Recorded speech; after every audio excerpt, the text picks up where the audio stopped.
Welcome everyone to another day of E7WC World Arena Championship 2025. Main match is day number 3. My name's G. Clef, your host. We've got Valky right here. Valky. We have Car 6. Welcome, gentlemen, to another day, a very exciting day and a very important, crucial day for a lot of players because we're only doing the lower bracket today. 4 players, but at the end, we will only be having 1 player going up to that main final top 3 stage. So it's a very important day for those players, especially after yesterday, after the things settled down. What are you guys thinking about today? Because we're going to be having those 4 players just playing over and over again. If you win, you get to fight the other side of the winner immediately after. So we only have 3 matches tonight, but very important. Best of 5s are going to continue. Car 6, are you ready to roll today? G-Clef, ready, and I'm just so excited that tonight 3 of the players are going to be sent home. They're going to be just eliminated. However, one of them is going to make it through this Shark Tank alive, and I can't wait to see who that is. I think they're going to pull out all the stops, and we're going to have another amazing show yet again. Oh yes, it's going to be amazing. Valky, what do you think is going to happen tonight? Oh, I'm excited to be here, G-Clef. Yesterday, we got to see an absolute bloodbath of players duking it out, and especially in that lower bracket when players really have their tournament lives put on the line, bring out their best. And today we are seeing completely only that, so I'm so excited to be here. Oh yes. Nero, FacePump, SYAC, Light. Only 4 players will be playing today, battling for that 1 slot. Only 1 chair left in that top 3. FacePump, the only one who had a 3-0 victory from yesterday. So maybe at some more time, some less strategy reveal compared to the others. But we do have the overview ready. Let's go over the overview first. Same drill, but 2 days already gone for the main matches. Lower bracket 2, lower bracket 3, that's what we're going through tonight. And 2 weeks after, when we bring all the players to Korea for that awesome offline stage. And by the way, I forgot to mention yesterday, the 1,000-seat offline was sold in about 1.5 minutes. It's sold out, of course. My goodness. It was sold out in 1.5 minutes, which means basically you have to immediately click, and check out. If you missed it, you missed it. So finals are, it's sold out, and maybe you can find a cancel sheet, a seat somewhere, but it's gonna be full, packed. 1,000 seats with the top 3. And we know the other 2.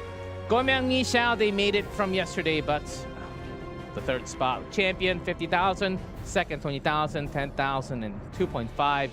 As long as you're in the qualifiers. And, black and white on the right. Ouch. Mutsumi, Kukubat, yeah, gone. you're going to see more of those tonight. Oh, yeah. A lot of black and white going to be coming through. 3 more black and white. Champion frame looks awesome. Imagine yourself going into RTA every single time with that frame. Got some aura. Oh man, that's some mad pride. Something that you can talk about every single night. So we have all these players still left with the special skin that they want if they become the champion. We have all the events going through. I hope you guys made all the predictions because you had less than 24 hours to make today's predictions. We also have the daily watch video, a cheering event, E7WC pick'ems. So everything's going on at the event tab in lobby. There's an event icon on the left, and you shouldn't miss it. It's really hard to miss, but you get extra energy every day. So make sure to do the dailies along with them. Here's a tournament tree, updated with last night's result. FacePump defeating Mutsumi 3-0. Light defeating Kukubat 3-2. So we'll have the lower bracket winners and the losers from the semifinals up. Will be battling tonight.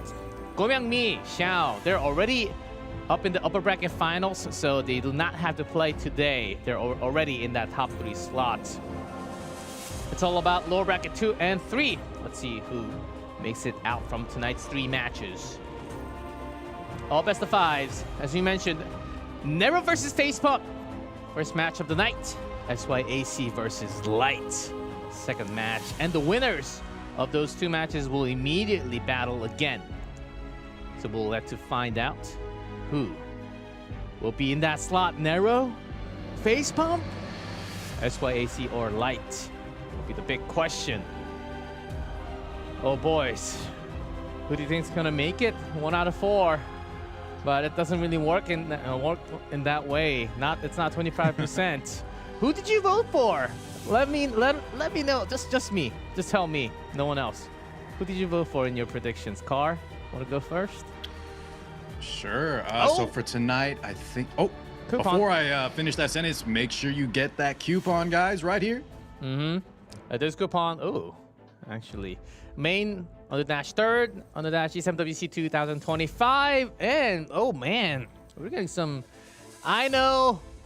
We don't need gold anymore because unequipped costs will be free. Charms, thank you for some extra good-looking charms with the leaves. Main third, E7WC 2025. Thank you for writing in chat. It should be pinned soon enough. And we have more. This is not the only coupon. Then, whoo! You cannot miss this. Ooh, you have 3 weeks. emoji. To put this coupon in. Yeah, make sure to go to the event tab. It looks like bulletin board next to the lobby icon, and then just type it, scroll down, and then you'll find the coupon. If you can't, we also have a separate website to put the coupon in, so make sure to know. If you just Google it, there are a lot of posts that tells you how to do it, so just search up. It's not that hard. It's in-game also. E7WC 2025 Epic 7 coupon code never fails on Google. Oh yes, and also a PC client, also very good. It's also made. So with the 2 coupons, now let's go back to card 6 though. You were saying? Yes, sir. So I think I really want FacePump to make it through, but his opponent Nero is looking so strong. So I'm going to give a slight edge to Nero. And then on the bottom side, I think Mr. Light, I've been rooting for him the entire time. He hasn't failed me yet. Well, maybe one time. However, I think tonight he's going to look stronger than ever. Okay, so FacePump and Light from card 6. What about you, Valky? Don't have to be biased. Just tell us your thoughts. Just me. I think I've known FacePump for a long time, and he's the kind of player where he'll have an up day and a down day and an up day and a down day. Yesterday was an amazing day for him. So if the rules follow, well, he's about to have a down day soon, and you know it is what it is. And as for SYAC versus Light, I think Light has shown so much consistent strategy he's building towards. A little bit rocky on that ship when he swapped the ram pivot we saw yesterday, but otherwise just building his tank roster, and I think just having that is so advantageous towards a player like SYAC who could play all strategies. Yeah, SYAC does look like a very strong opponent versus Light and Nero, who also had some insane speed battles yesterday against Xiao. And Xiao known against very good. One of the best players out there. Go Myung-mi also known as one of the best players. And against these twos in the upper bracket final, SYAC and Nero, they were able to take 2 games off of them. It wasn't like a 3-0, 3-1. They were both a 3-2. So coming down to the lower bracket, battling the winners of last night. We'll see how that goes, because they certainly showed what they are, why they're here, why they're in the main matches, but only one surviving. It's going to be brutal today. And for me, FacePump and Light. I'll follow Car. We've been right so far, G-Clef. Yesterday got 4 out of 4. So today, let's see how many I can get him right, because I did the predictions in game. Make sure to do the predictions and events. It gives you a lot more energy too. So a lot more chance for you to use the buff, go to the Rift, do hunts, whatever you need. Now let's move on to the player data. Valky, let's talk about Nero. Well, coming into this from the Japanese qualifiers, Nero was one of the few Cleave purists coming in, but we knew he had to go up against some of the speed demons of Asia's server. And here in his most ban protected, we do see that Bihua being able to pivot now is such an advantageous move for him, and it's allowed him not only to take matches off Kugerbat, but also Xiao not ended up clutching that win, but still, it looked really good, and his pivot game has looked on point. Oh yes, Hua sometimes pulling out 1v3, 1v4. We've seen that in the tournament a couple of times at least, depending on the counter attack, of course. And Aram has been used by a couple of players, not all the players from yesterday. So we'll see if Aram is also seen from either side. Talking about either side, here's the opponent. FacePump, Car 6. What's he made up of? Man, FacePump, he's the textbook player for a return to form. Had a little bit of a falter getting him sent to the lower side bracket. However, the last night's matches, this guy was insane. I really like how he went back to his more comfort draft style. He told the people to believe in him again, and I am now a believer. That being said, though, I think Nero is going to be actually a tough matchup for him. As Valky highlighted, Nero not only can show some pivot and some flexibility, but I do think he might have a slight edge in speed. So FacePump definitely has a tough opponent ahead. Oh, and the key hero, Frida picked 3 times and no one else really picks, and it just happens to be these 2. 3 picks, and 100% win rate with those 3. Nero and FacePump. That's an interesting stat for everyone. No one else really picks Frida, right? I don't think we've seen anyone else really. Yeah, that's why I was kind of saying maybe not the best matchup for FacePump here, as Nero has a lot of similar. You see both of them pick these combos. FacePump did some really nice stuff with like Roz Tori and Bryce Sari. If you guys missed it last night, what a show. But Nero was showing similar signs of life. Right, Nero. and outside of the Frida, I would say in a Cleave versus Cleave mirror match, one of the most important things these guys are going to be fighting over are the speed imprints. So for the new players out there, those are the characters where if you have on your team, they increase speed for all other characters, increasing in your success rate of this one-turn kill strategy. Those would be the heroes like the Green Sid, Wanderer Silk, and Vildred. Keep an eye out for those tonight, everybody. Oh, yes. And to add on to that, Nero's Abigail Melissa did happen yesterday, so that's also stuck in my head now. And that was a win. With the curse, immediately tapped the opponent. Xiao just, this is a GG. I'm not going to see the damage. he just held out the white flag and says GG. So that's also something FacePump should know, totally. But key hero here, Frida. So we'll see if Frida is shown at all, because there's a mid, Frida, lots of Soul Weavers available. Lots of supports. Here's the matchup stats. 3-3. Tied score. Win rate, pretty high up there. With the win yesterday, I think it did go up. Interestingly enough, the first turn ratio and the win rate. Okay, 100% with very low first turn ratio for Nero. That's interesting, Car. Yeah, you see Nero more willing to make that pivot out of the first turn contest. A lot of times he just wants to play the Bihua with sometimes his Blood Moon Haze, giving him the more like counter kill potential. But in the case where he does take that coveted first turn, 100% win rate, that is nothing to scoff at. FacePump needs to be careful when he's racing this guy.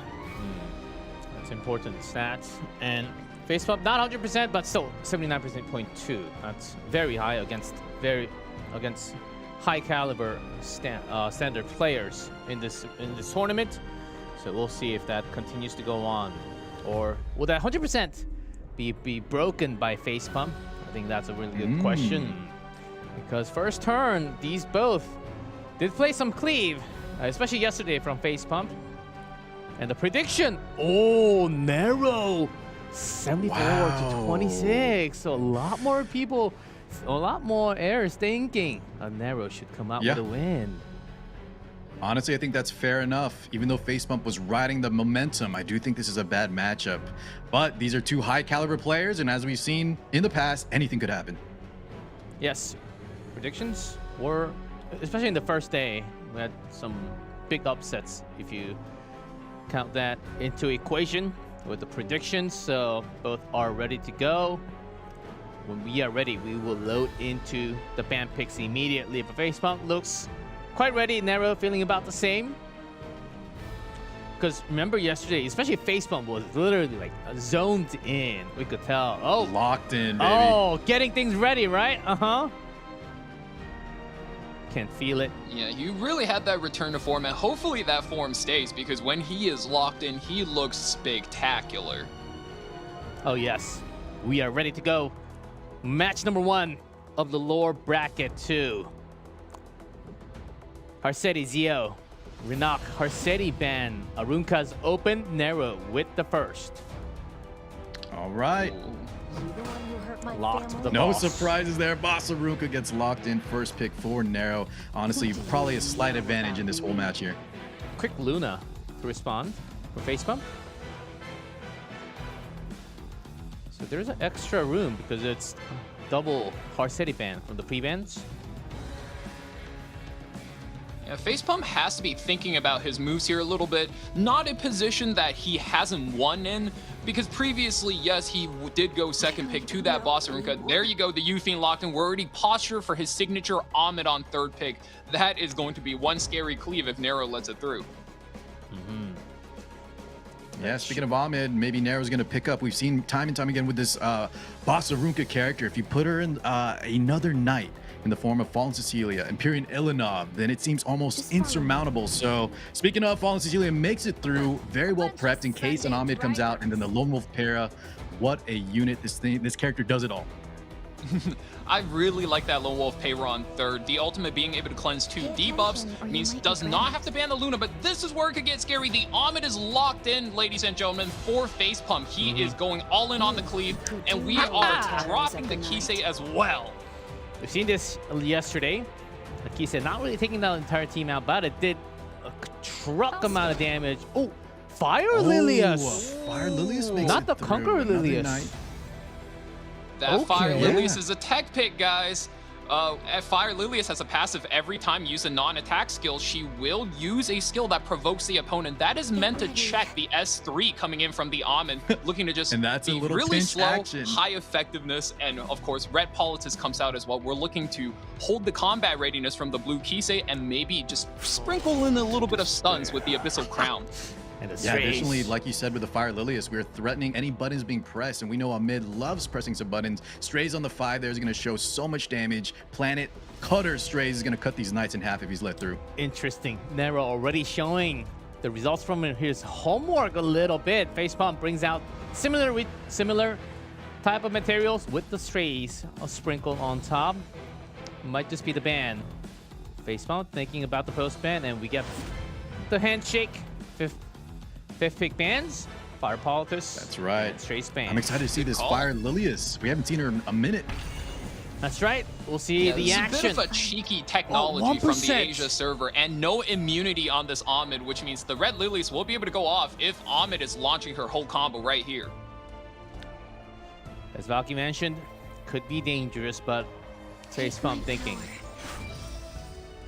We'll still use the Face Farm is going S2. to believe in the effective. Oh, Provoked. Provoke does land. We're not taking the big part of the combo. Finally, Luna gets to play the game. Kisei doesn't get the whole buff and doesn't cut the turn here.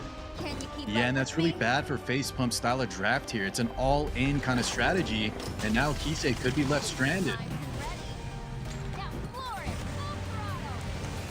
There's Para. Dare block my way. Has the Rampage. Grabbing Oh, her decreased engines, defense. break on the Kisei. So God much damn. damage. HP gone. Yeah, this is so bad for pull. FacePump. That Lilius tech really paying off, and she's out of here. 3 before scenario. We do have attack. an anchor maybe in the form of Abyssal U-Fiend, but Nero's looking so strong. Yeah, this is Abyssal U-Fiend. Boat comes through. The Ahmed is completely locked out the game. U-Fiend is slowly but surely ramping, but might not be enough to be punching through this Bossarunka. But Luna will now soul burn. A lot of debuffs coming through, and this could get a little bit scary. However, Nero still has cleanses on board. I don't think he is too worried. Just make sure we don't ramp the U-Fiend. Don't go flying off on me. So there's a lot of bodies to go through with just the U-Fiend. Skill no gone. There's a Someone to ride defense, a decreased defense for 2 turns. And every Good hit. damage. Uh-huh. He's kind of playing with fire here as he's got to watch out for the trauma. You saw Abyssal U-Fiend from FacePump yesterday and how much damage he can do. Lily is cleansing and gonna do some damage on Oh, top. that's right.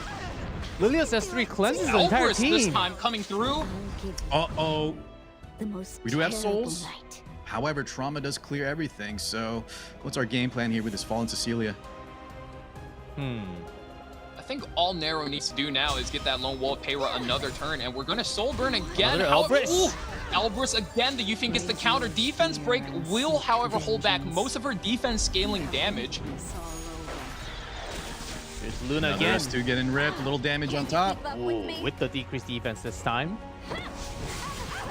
But this Heir hurts so much. He's on by a again, thread. yeah. She's almost gone. I see. Most certainly going to be gone here. It's time for your revenge, Ilian. When Nero finds your body. Yeah, with the Now S3 the coming down from Fallen Fallen finally Cecilia. gets over the S3 cooldown. And I think that's enough damage. Takes her out. No second life of Holy Sack. GG is called. Game 1 goes over to Nero. What a win for Nero. So people were asking where's the damage for Nero, but there it is with the decreased defense. Heir is always a damage. That's right, G-Clef. Man, that character really, I keep saying it, but she really does it all. The damage is insane, the cleansing, the utility. However, in the draft you guys saw at the end there, FacePump had to leave up that Fire Lilius, the tech in the Provoke. Unfortunately, the mid did not have immunity, but he had to also ban out the Politis. So there was kind of 2 units there at the end that were really going to interrupt with that on-mid game plan. It's very telegraphed, and Nero did beautiful in countering it. And I really like the way you put that card.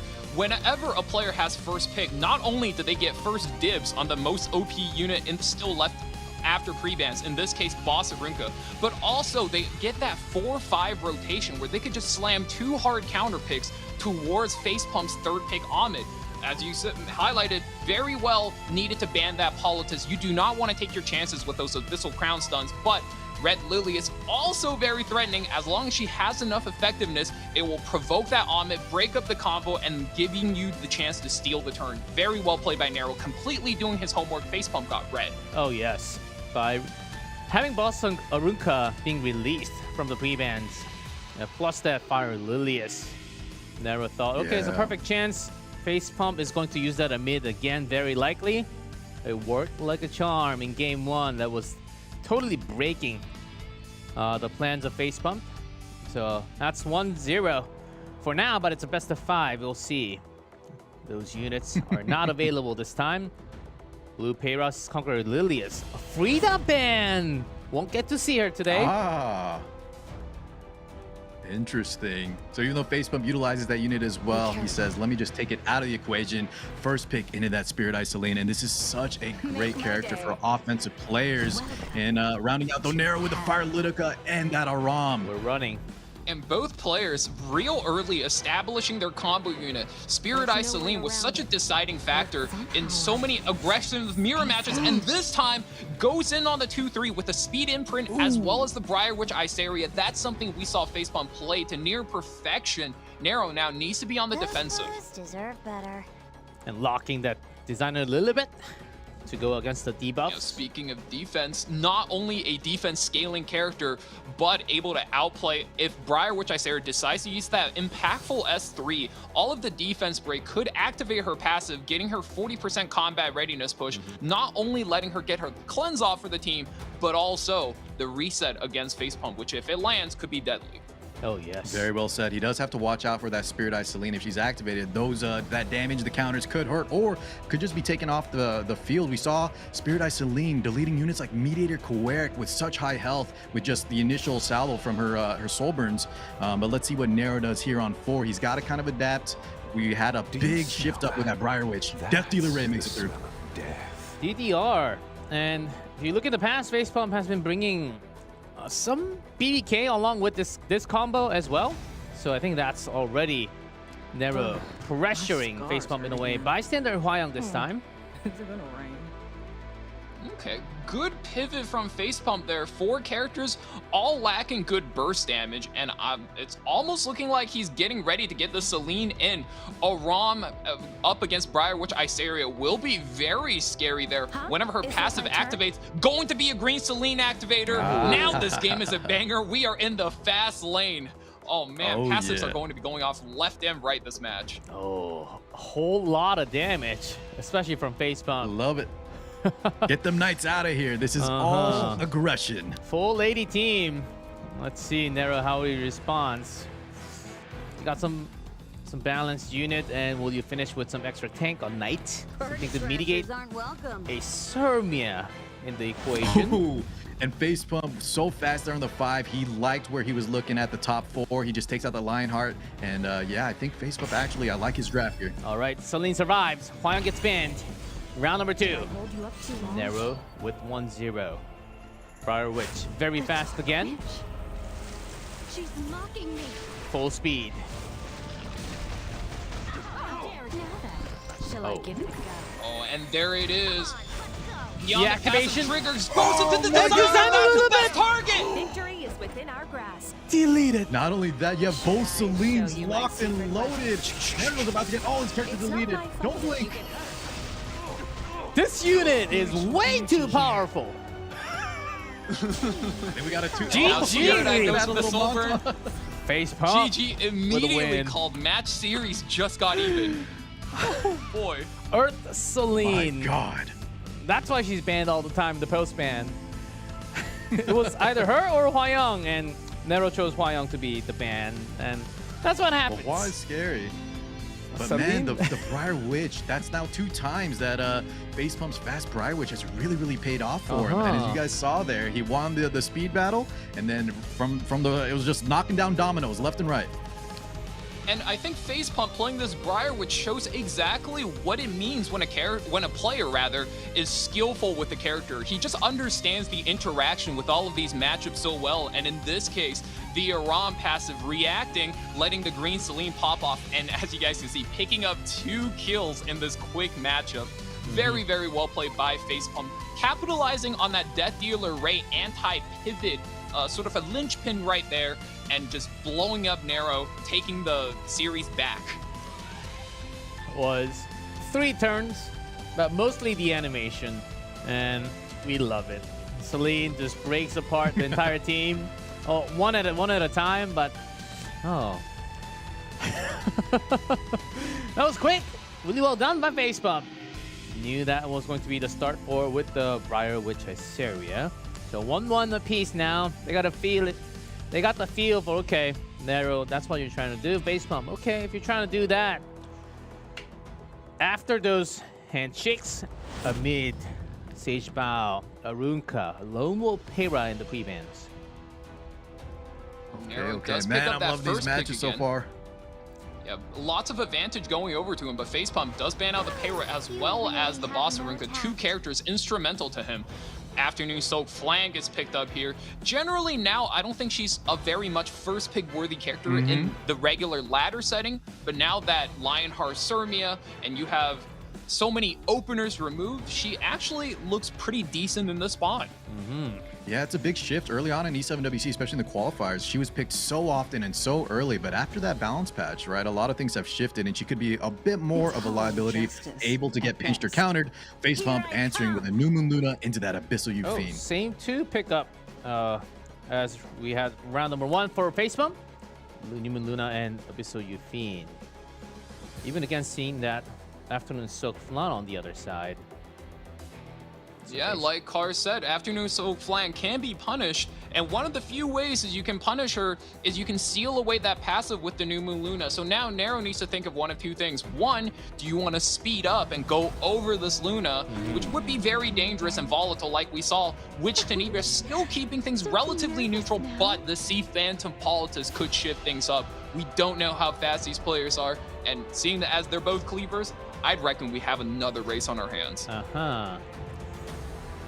Politis in Nero's hands, and usually against Flan, we do see a lot of Solitaria pick up later on from the opponents. But let's think about what goes in that lock slot for FacePump.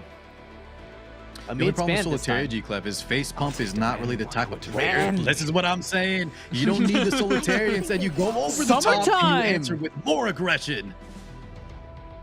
There's the other Iceria. Man, that is one of the OG cleave combos in the game. Summertime Iceria.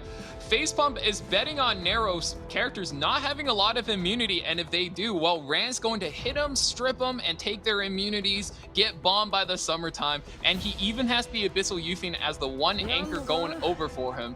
Edward getting locked in. That's a character we saw play time and time against that Rand. Yep. 2 varying degrees of success, though. Not a pick that always works. I think he's been doing okay, though. A lot of times it was the Rand with the Jackal, but similar combo like Valky was mentioning. The Full Metal Alchemist is here to kind of take those debuffs and kind of clap them back, and we'll see how there's a lot of RNG in terms of what he lands. I would say whenever an Edward does one of those clapback combos, There's about a 40% chance per character he lands an impactful debuff, and Red Politis as well picked up against this Ran. Oh, wow. I almost want to say that's probably a tanky degen Red Poly, but Okay. I mean, these guys are playing mind games. It could be either one.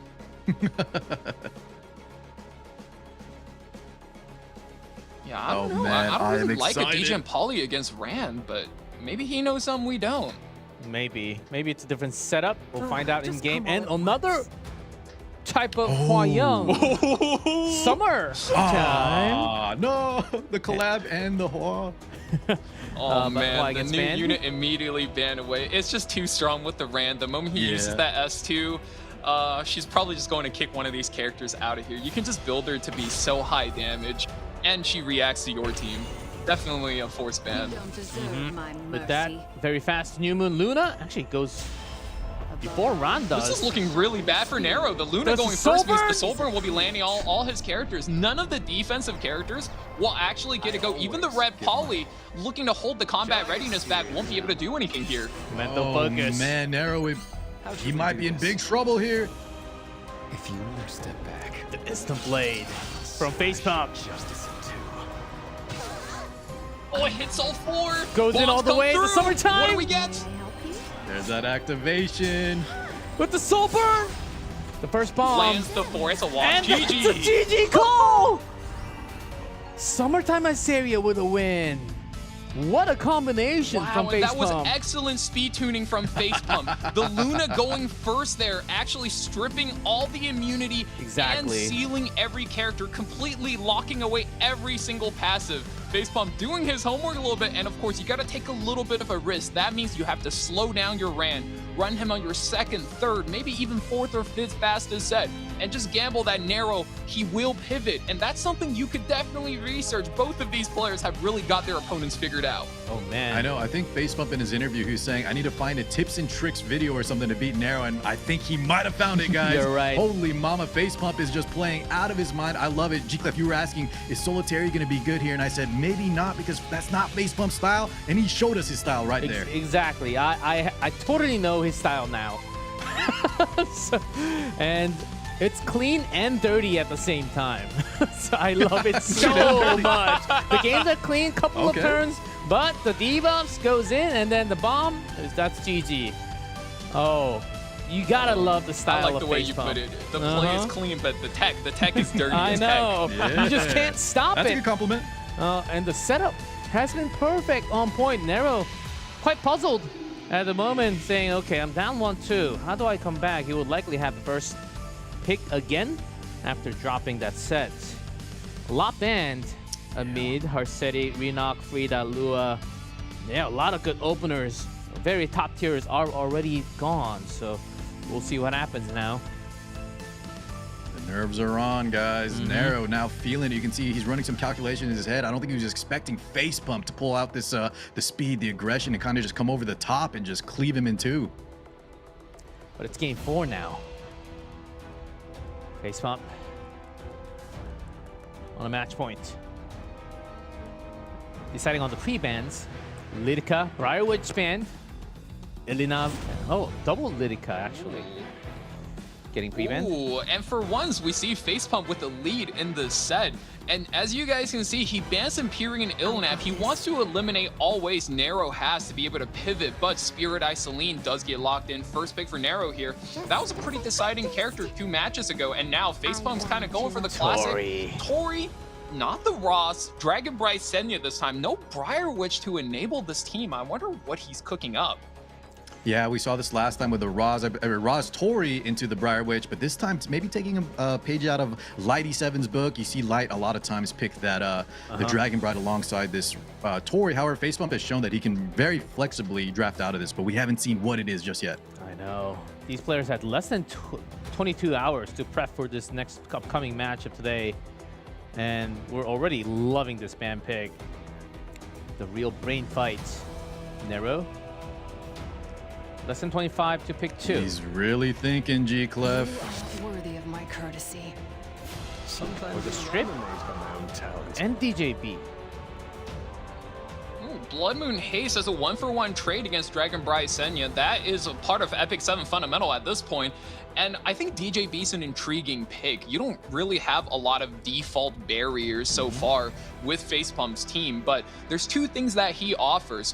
One, if you have him on a CR pushing artifact like Soul Constellation or Eternus, he could potentially swing a tempo reversal against FacePump on a cleave action. And FacePump here does play right into it, gets the Festive Ida. So I think he's still very much looking to go ham, go all the way, all gas, no brakes. That's FacePump, baby. Yeah. Festive Ida. Dispel all the buff on the other side, and defense breaks silence. If you can land all, Yeah, and land after all the of them. buffs, G-Clef, she can build her very tanky, and a lot of these players have just been running her on a like Taga Hells. No need to build anything else besides a lot of bulk, and her damage is still very incredible. As Valky likes to put it, she can drop off some payloads while also being extremely tanky. Ooh, and Knockwall being picked up as well. Nero does have a couple of Soul Weavers to his name, but Knockwall thrives on characters that are low on effective resistance or even have a moderate amount, as she's usually built over 250 effectiveness by high-ranked players just looking to disrupt and reset and take away your opponent's chance to play the game. The passive seal. All right, let's do Tamaluka. Okay. Another buff We unit. did actually see here. Yeah, we saw her one time before after the buff patch in Yes. the E7WC, I think the main stages, and she did. G-Clef, did she win that? I know she actually killed some units. She I don't killed recall, one. though, if I she don't know actually if won that I don't know match. if that was a win, but we do have a Bellion on top, so Soul's gone if she makes it. And so it turns out it's a very aggressive team coming out from Nero. Yeah, that's the strength of the Spirit Eye Celine, and then like Valky was saying with the Desert Jewel Bazaar, it leaves you a lot of room to either one take down a little more or kind of speed up and show that aggression. Now FacePump is the one taking the Death Dealer Ray on 5. The Doctor comes in. Death Dealer Ray is always a good pivot pick whenever your opponent tends to lean on the tankier side, and with the Bellion and the haste, you know, can't be a bad pick with the Ray, and the sleep will do its number as well. Bans locked in for both players, and the Ray's taken out. Do not want to deal with it, and we don't know the speed of the top model. Yeah, gotta take her out, man. She might be fast. So FacePump concerned about the speed. Takes her out, but Bellion does make it in the field. So goodbye to all those souls from the book. And we go in game 4. Who are you people? Spirit Eye Celine. A little faster than Festive Ida. Wow, and that puts target. her in a bit of an awkward scenario, but Oh my God, are we going for for the it? hit already? We're activating We're the gonna Dragon press. Ball Oh, Z. that We're was- looking to make the pick on this Tori. Yeah, so the Desert Jewel Bazaar is going to push up, and we have the barrier inversion. Does Tori dies The immediately? barrier inversion. That Yes. was such a smart play. Soul Nero! on the Desert Jewel Bazaar, acting the Dragon Bride. Spirit Eye Guys, Celine, look all how she needs to big do this is launch barrier is. DJB is about to destroy her. Let's say goodbye to our Tori. That's cool. Oh. Because Tori doesn't take damage over 51% in one hit. Looks like some tuning is in order. Oh boy. And from here, unfortunately, we do have some fixed damage, but with that haste anchor, we still have a very healthy team. I don't know if FacePump has an out here. For Festive Ida, but for both. This is not the time for them. Fest. But also the Festive Ida FacePump doesn't have has a very Soul Rune tight window available. to make a comeback here. As long as the combo lands, let's see the debuffs. It will end with the passing of a moment. How do you like this? The passive. It Okay. seals the Blood Moon Haste. That's what he needs. That was clutch. Yeah, so there was no counter attack S3 on will that. come through now. Some defense breaks. Wouldn't count FacePump out just yet. This is looking pretty good. Additional damage. Would you Oh. like my next meal? So can't bring them back? A Blood Moon Haste can bring him back later. If he And on survives, top of however, we that, do whenever have Blood Moon the... Haste is sealed, he loses the true damage off of all of his skills. It really hinders his damage output. hold on. And now Dragon Bright Senya's coming through. This is going to be a lot of damage. Can Nero hold? Oh! Do this any more than FacePump! About to take this! Festive Ida still here. In such a good spot. I think he's got this. we're going to reapply Sealed the again! seal. yeah, Returns that, again. that should do it. I may Haste have can't spoke do too a early thing! before Nero. Oh, the dual attack resisted the silence, but I don't know if it matters, guys. Binded, no Yeah, the counterattacks. bind. I was expecting some counterplay here with his haste, but Oh this my. knockball completely shutting him down. Literally a counter unit. And GG's called. Nero gives up the game. FacePump will be moving to the next round in the lower bracket. 3-1 victory. He's feeling it. Baki, you said one good day, one bad day, but this might be a one good weekend for FacePump. What a moment. And Nero, we could feel that he certainly did his homework against FacePump, but the speed tunings, I think, just ruined his plan a little bit. FacePump just better prepped for today, I would say. I think that Yeah, combo honestly. where he had the Spirit Eye Celine with the DJ Bazaar was really, really clever. You made a pick. You were in a 4v3 position. But here's the issue. You had the Blood Moon Haste as your anchor, and he was just a little bit too slow. No ability to follow up whatsoever. Bellion got to go. Yes, she was great. She landed some provokes, however, missed on the knockwall, and the Festive Ida was able to self-cleanse and help FacePump launch that comeback. And if you have to wonder to yourself, if the Blood Moon Haste was anything else, maybe something that could have helped out the rest of the team composition in that exact turn order, game could have went a completely different way. Having a different type of anchor. That was both Nero and also FacePump, but a lot more check marks from FacePump's side. And also, ooh, slow version of our Fire Lilius with the passive. Hey, gotta highlight that insane tech we saw. We haven't seen the Fire Lilius in quite a while. Oh yeah. He won this match almost solo. Yeah, ever since that change, she does come out at exact timings like this. And Yufine just marked, solo dashed. Couldn't take that much damage this time. Game 2, Briar Witch. Lends all of them. There's that activation though. The Celine coming in, another The slow-mo, look at that. Oh. Ooh, a little bit of a help tilt, like That's a little too much damage. 35k. And not only that, the green Celine follow-up, and if the game didn't yield out, you would have seen another Spirit Eye Celine, The the double 46K. Celine action come through. She hits hard. I mean, it's all single target, but still. She was also buffed like twice or 3 times before. Oh yeah, just like Spirit Eye Celine. And this And tech, I think and the Baki really mentioned impressive part about FacePump's play was, yes, he did lose that game 1, but that was the boss Arunka advantage being created for Nero. And the moment that character got banned out from the game, you really see FacePump take over with all of these openers he had prepared, and he just won the race every single time, putting himself in a position to have those takeover moments. Man, Fire Lilius and then the Samurai Seria, they really brought us a blast from the past, showing that these units are still good. And here's where I kind of underestimated a bit. Nero's awesome pop-off at the start, 3v4 scenario. I thought he had it in the bag. But look at this, the Festive Ida is going to come through hot. The damage crazy. I saw in chat, very few, but some did lose faith after that Tori went down. But you still have I lost a little Festivita. faith too, G-Clef. She delivers the damage, and when you have the passive on the Senya, It definitely didn't look so good for a second, but I think the Bellion actually combat readiness shuffle FacePump into the winning spot where the knockable can seal the Blood Moon Haste, and the moment his passive is gone, Ida was ready to wreak havoc. thumbs up. Smiles on. Love it. He's got to get ready for another match coming soon.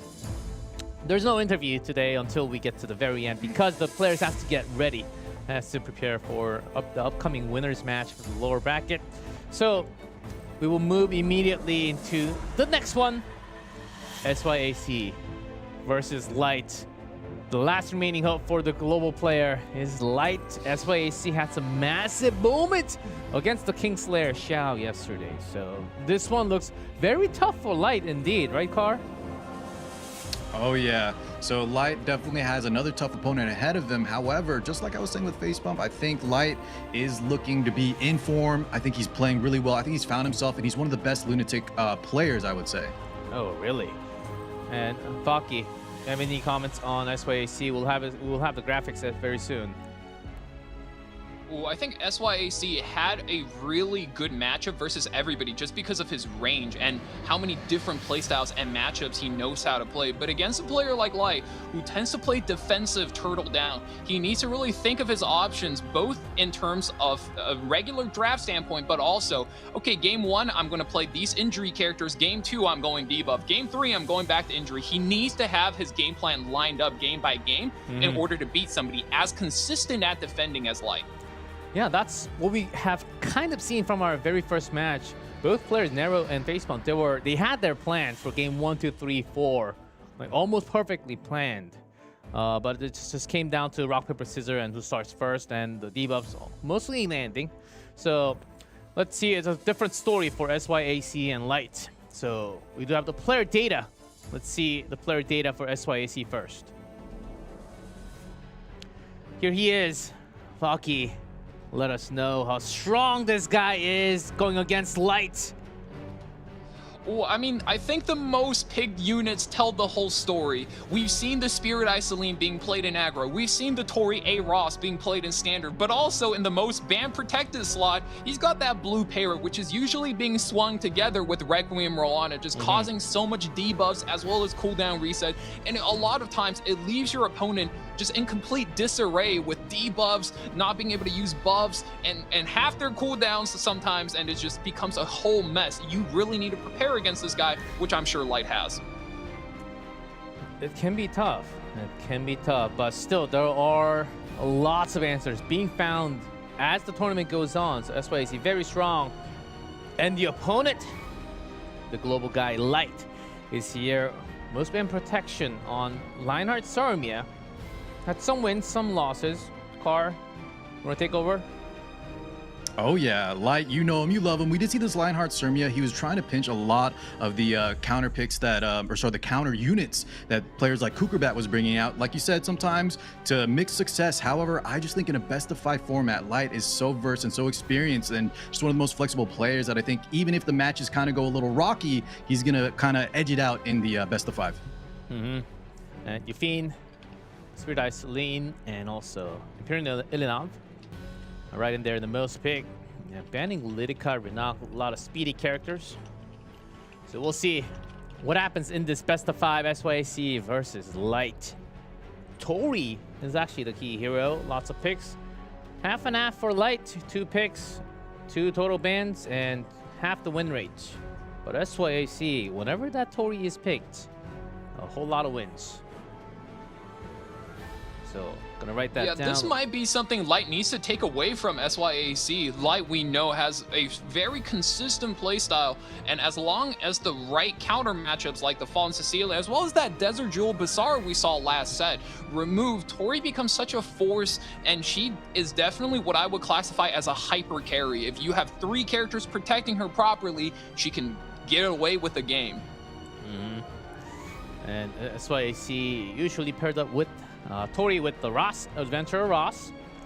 So we will see if Tori might be stolen away or even be banned if that is the case. Trying to snipe on one of those characters. We'll see if this hero comes out at all. I think we'll get to see her at least once, unless we have like a 3-0 or something. Here's a matchup, some more stats on these guys. Win rate, first turn ratio. Not as high for Light for some reason. We'll see. 4-1, Look at that relative season record though, G-Clef. 4-1 win. You know, I think you were mentioning the first win ratio. It's very, very standard. However, you know, 55%, 56%. Like I said, you know, in a best of 5, as long as you win more than half, we're looking kind of good. Yeah, I mean, as long as you get close to the 60%, that's the 3 out of 5 you need in one of these sets. So both players, I think, qualify, but like G-Clef said, that relative record, Light just being so much more consistent during the main season, I think that speaks volumes. And that's something, as a global player myself, really hopes carry through this set. Let's see what they have prepared. I was very impressed from Nero and FacePump, and now my expectation is just a lot higher. From they can do this in a day, in less than a day. Less than 24 hours. These guys did their homework, Did they busted even out some sleep? crazy tech. Yeah. So I'm having some high expectations for this matchup as well. Oh boy, gonna love it. These guys are going to be pulling out everything, because if they lose, that is it for the tournament life. That's what the lower bracket is all about. So when they are ready, first up we'll see their camera, and then we'll also have the prediction. Oh. Light is looking shook. I know. Nah, Jump scare. Oh, you got to sip It just coffee. Look at that match prediction, though. 85% for Light, 50% Ooh. SYAC. That's got to be one of the highest win prediction, I think. Other than Gomyang Mi that we had. 15 to 85. That being said, Well, I think know it's I've said no it before. surprise. Real quick, Valk, in the last match, you saw that Nero was favored and FacePump kind of just busted it out. Valky, go ahead. Yeah, I was just gonna say, Light is not only the only global player left, and we all know global sports a massive community, but also he's just one of the content creators that's been around for such a long time, and he helped establish so many playstyle to the point where, need I remind you guys, there used to be a classification of players called Light Clones. And we go in to our second match. SYAC on the left, Light on the right. Only the winner gets to stay. Conqueror Lilius, Arunka. Newman Luna, Rinak. And this time, the no band. Boss Arunka. And we're not gonna get that hidden first pick buff with the Boss Rinka or Renak, but this time, I didn't Full yeah. Paver's gonna go over. We already seen this song and dance a million times, haven't we, guys? That's right, a little flowchart action. If Boss Arunka's not available, you grab that Lone Wolf Para. As expected. As usual. Ooh, and Witch of the Mirror being picked up real early for Light, dabbling into the control. As long as I'm holding Hovering the a fallen spear, Cecilia. I won't Okay. back down. Playing a bit of a slower control game plan coming in for Light real fast. See Phantom already being picked up, as well as Disciplinary Prefect Arya. I'm sensing SYAC is adapting into a European-style ER comp. That's something we saw KHM play. Oh, That's right. Harsetti's Well open. put. There's a Harsetti. But real quick on the Prefect Arya on the lock, you might see a hyper carry scenario like Valk was saying in the European regions. You saw that in the role where you can't ban it out. It taxes your souls, and she can actually close out the match solo. Ooh, but Light does have this advantage to him. When you have Harsetti in the third pick ban protection slot, Red Flam becomes one of the most threatening characters to have, and, have so much pick potential. Bihua comes out as the natural response there.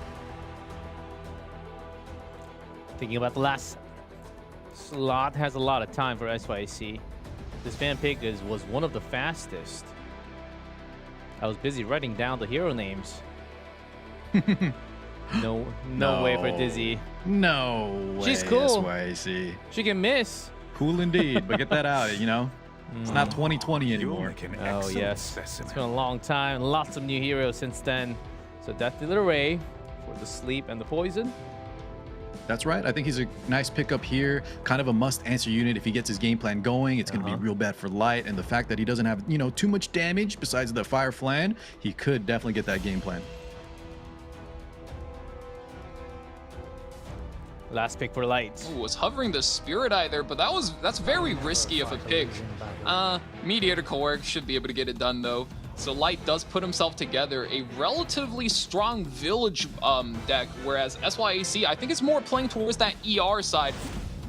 Ray and Flam banned out, so SYAC will be running the core of C Phantom Politis, probably on an ER build alongside Disciplinary Prefect Arya, just looking to brute force through that Witch Tenny for the debuffs. And we have the rare Harsetti on the field. First game. Place among my ranks. We'll indeed start with her. Light on the right.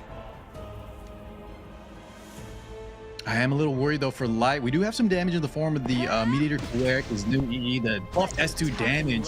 You have Bystander Claw, and you have this Prefect Arya. They're going to be very tough to remove. Ooh, the damage. It's pretty actually good not bad. on their entire team.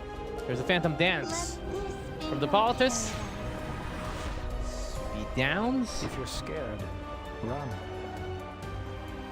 Was cutting the resources in half. Does tag 2 here with the slow, but Meteor to Coeric finally being able to take the turn. Can you do you kill? want to cleanse it here, or do you want to use the S2 to perhaps reach into one of the DPSs? And we're going to apply the buff here. It's different Immunity this time. and self-attack up for 2 turns. Do you have A lot of buffs. that is what misery He goes in for the Tenebria, Mirror of the Abyss. Lots of resistance on the other side, though. Yeah, a lot of resist. Also, you can't debuff units like Bystander, Wall, Prefect Arya, known for that. And additionally, Lone Player is going to cleanse herself. Boot. Can you keep up with me? Big pull. Has some Rampage. A lot of Dark units as well. Time better spent elsewhere. So that's some extra Rampage, extra speed, extra evasion. For a waste of my time.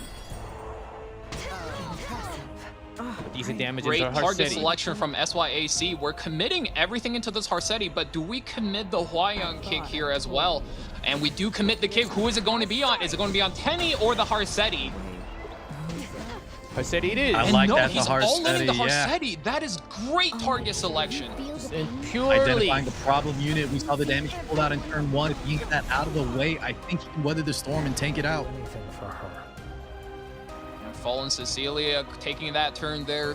Skill nullifier as well as a pretty meaty barrier coming in. Harsetti is not looking long for the world, and that is the majority of Light's damage. He needs to keep her alive in order to get that win condition, and now we're going into dead. one. Takes her out of 1 hit. now that's a new warrior. It's already too Holy. My. Well, The exclusive equipment. late. Your assignments. that's right. I was talking about at the start of the match, and that's what he needed. Harsetti able to chip her down quite enough just so he can land and blow on the S2. We still have the Arya. What can she do? Here, take my hand. Still It's standing, good damage. though. Barely punches through the barrier, and this time pulls the Payra.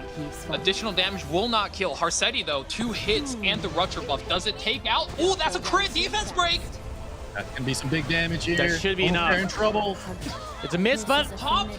totally gone light. This song Got the was grasp meant on this for game. us. Come back here. Oh, the dual attack, though. I think Harsetti might finally go down. Impressive. In a place A bunch of like mud. this. Pathetic. Finally Go gone, down, I buddy. think however, Light has without the soul game burning. in his grasp Yes, here, though. I think so too. A lot of skill nullifiers. You're gonna have to go through so much of this. Corrupt. And that You're Meteor right. Coeric, 2 turns cooldown. He's gonna have that S2 locked and loaded in just a minute. As expected. And the witch Yeah, is as still we here. saw, that damage is just way too much with only half HP dual and a attack. little bit of injury. Not sure this Arya is going to be able to hold. If you're scared, Barely One getting the more damage turn. in. How repugnant. Just follow my lead. It's back now, available for the hand guy. Soulborn provoke. Enforcing discipline.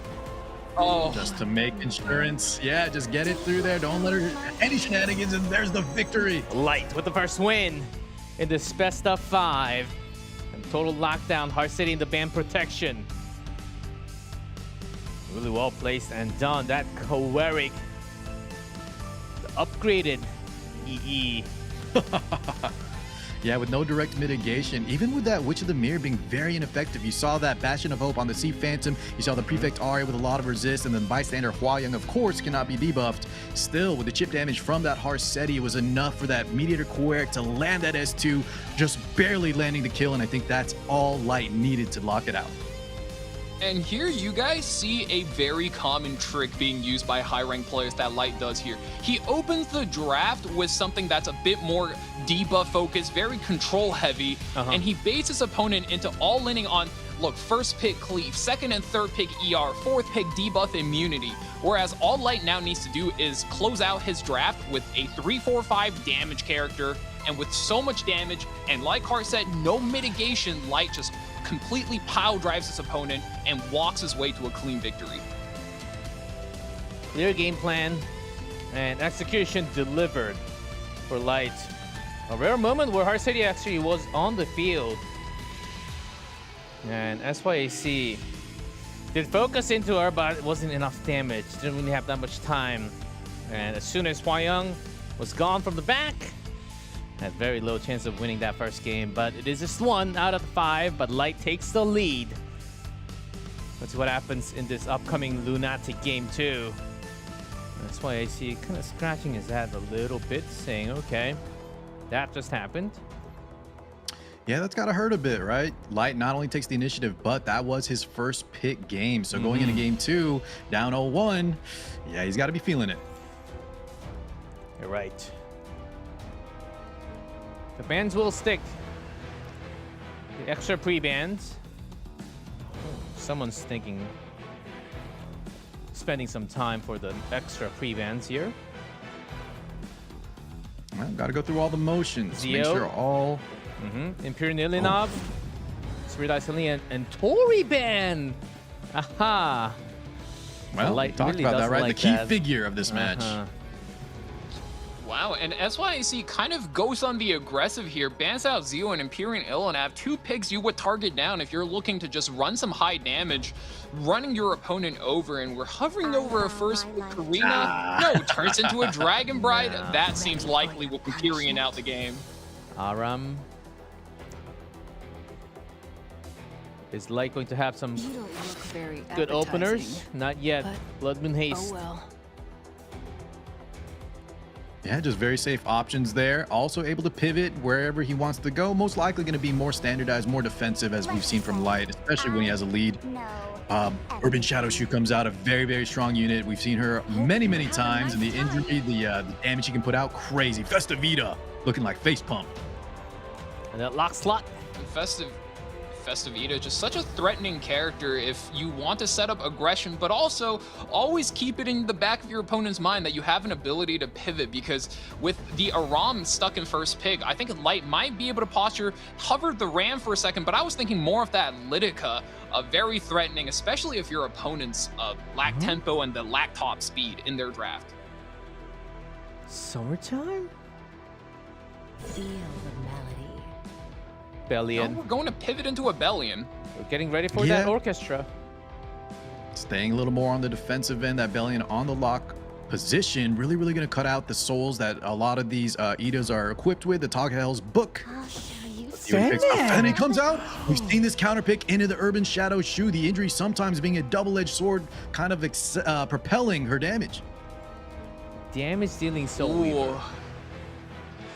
Oh, Fenny is known as a PvE powerhouse, but Yes. the real thing with her is that her damage scaling is absolutely insane as a single target nuker. So going to be very scary as ramping extra fast. And no, SYC takes no chances, locks in the straights. We're doing this fast. I am. And Knockwall to finish up the draft for SYAC. Some passive seal. Got the damage, injury. Oh, looking scary on the left. How do you deal with this? Light, his favorite line art Sarmia. I don't know about that one. Oh, it's just Yeah, Lionheart didn't make too much sense there. Alaya, we got to have answers for that. Knockwall most likely going to be banning that Strays with that 5th pick spot. If I had to guess. Handling the cooldown, but does get banned. And Knockwall makes it in the field. So won't be having that counter to cleanse in a way, but Light. Actually, SYAC takes the first turn with Knockwall Will stay with me. forever. sailing away. We'll be going ahead. Binds. Oh, no Ooh. blind I don't Rebellion. want to do this any more than you do. That hurts. Only Lion lands the one cooldown delay against the Fenny, and we're completely targeting out the Fenny here with the seal as well. No passive, no ultimate. This Fenny's going to be stuck in the pits for a while unless the Aram can free her. Yeah, just like the Blood Moon Haste you saw, when this Knockwall kind of targets, he gets those seals, gets those binds. A lot of time your unit just is so ineffective. However, there's a lot of counterplay on both sides. Aram now ripping that S3. troublesome child. Jumps on top. May I play you something? And this Bellion A conductor exerts with the buffs. Apocalypse damage. Nothing in Back this to world Ida, a little bit of damage buys us a little bit of time, not the worst.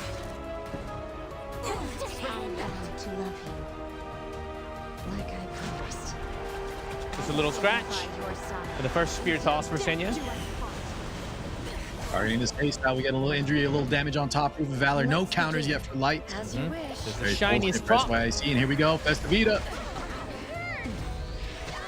It's on the blue unit. Taria. Here it is. Expected outcome? Be revealing. Let's see the damage. It's going to eat Pretty his good. Not bad. I'm coming. Oh, still enough. Takes out that knock wall. All right, trade for trade, 3v3 scenario. Light getting a little low on health, though. Could I give you a hand? Oh, and this is bad. There's still one turn of seal left on the Fenny. The Fenny stun? can revive in a fight, but that's only if she gets access to the passive, and now Light needs to buy as much time as possible. Get rid of the seal for the Fenny. Unless he's Gotta rip down that one soul burn. more Gets good character. damage. Trade for some debuff. from his Extra two. hits. We need to land Okay, the that slows, blind and the is slow big. does land. Is open to new Oh, opportunities. sweet miracle. Sweet says no. miracle. Overshadow's used here. This could be Full bad. stack. Unstoppable. Right into the Fenny. Gone. 15,000. Have a nice Can Light time. kill Shu? Never is there mind the a way? shoe. Great If you matchup hurt the for- shoe, Dragon Bright Senya will make dinner out of you. And Nothing in this world is I think Light's just stuck in a super tough spot being down this Fenny so early. Yeah, this is very, very tough indeed. GG called. brought you any comfort. And SYAC grab the second round, the 1-1. Oh, quick picks. And Knockwall going Wow. first. Just sealed Yeah, down one of the Knockwall. plans. Is she the star of the show today? You saw her in the first set really highlight how strong this unit still is, even though she's seen a lot less nowadays. Right now, you saw that Fenny coming up from Light, and we were praising how good she could be against units like Urban Shadow Shu. However, she's just completely locked down with that seal, you know, very ineffective. The binds. Knockwall as a character is just always so disruptive, and she's not only taking cooldowns away, but also taking passives away.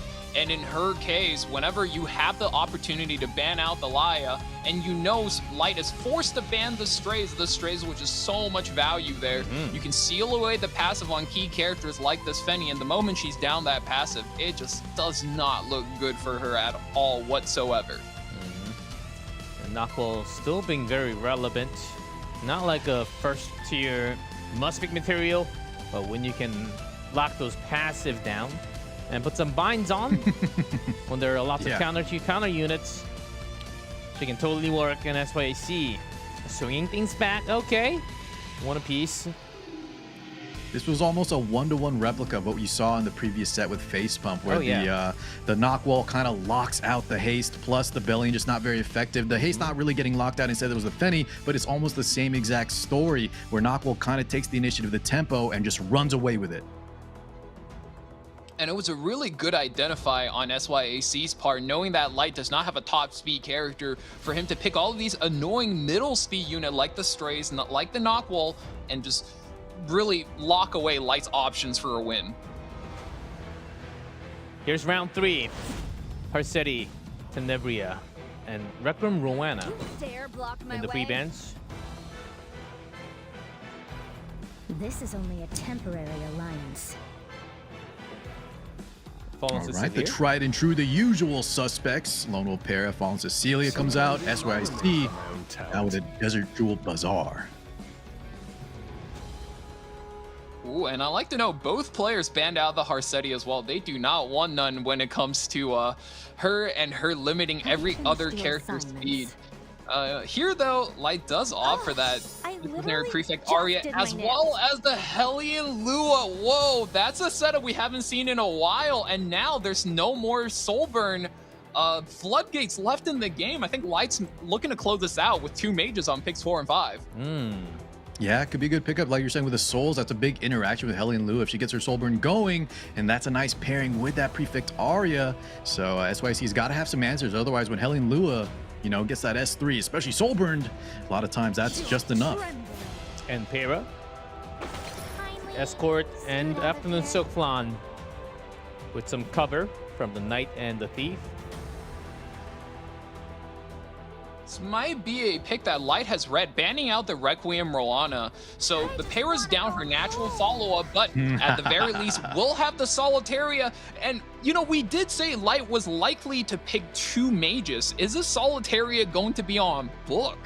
I think that's going to be an intriguing answer. I want to find out in game. If it is, that's nice, right? Because he has, like, that's what you say in the draft where you have kind of redundancy. Get that Soulburn game plan going. However, they may not be in effect. It could just be a normalized, what do you call it, Solitaria to fight these Fireflans. But I would love to see what happens.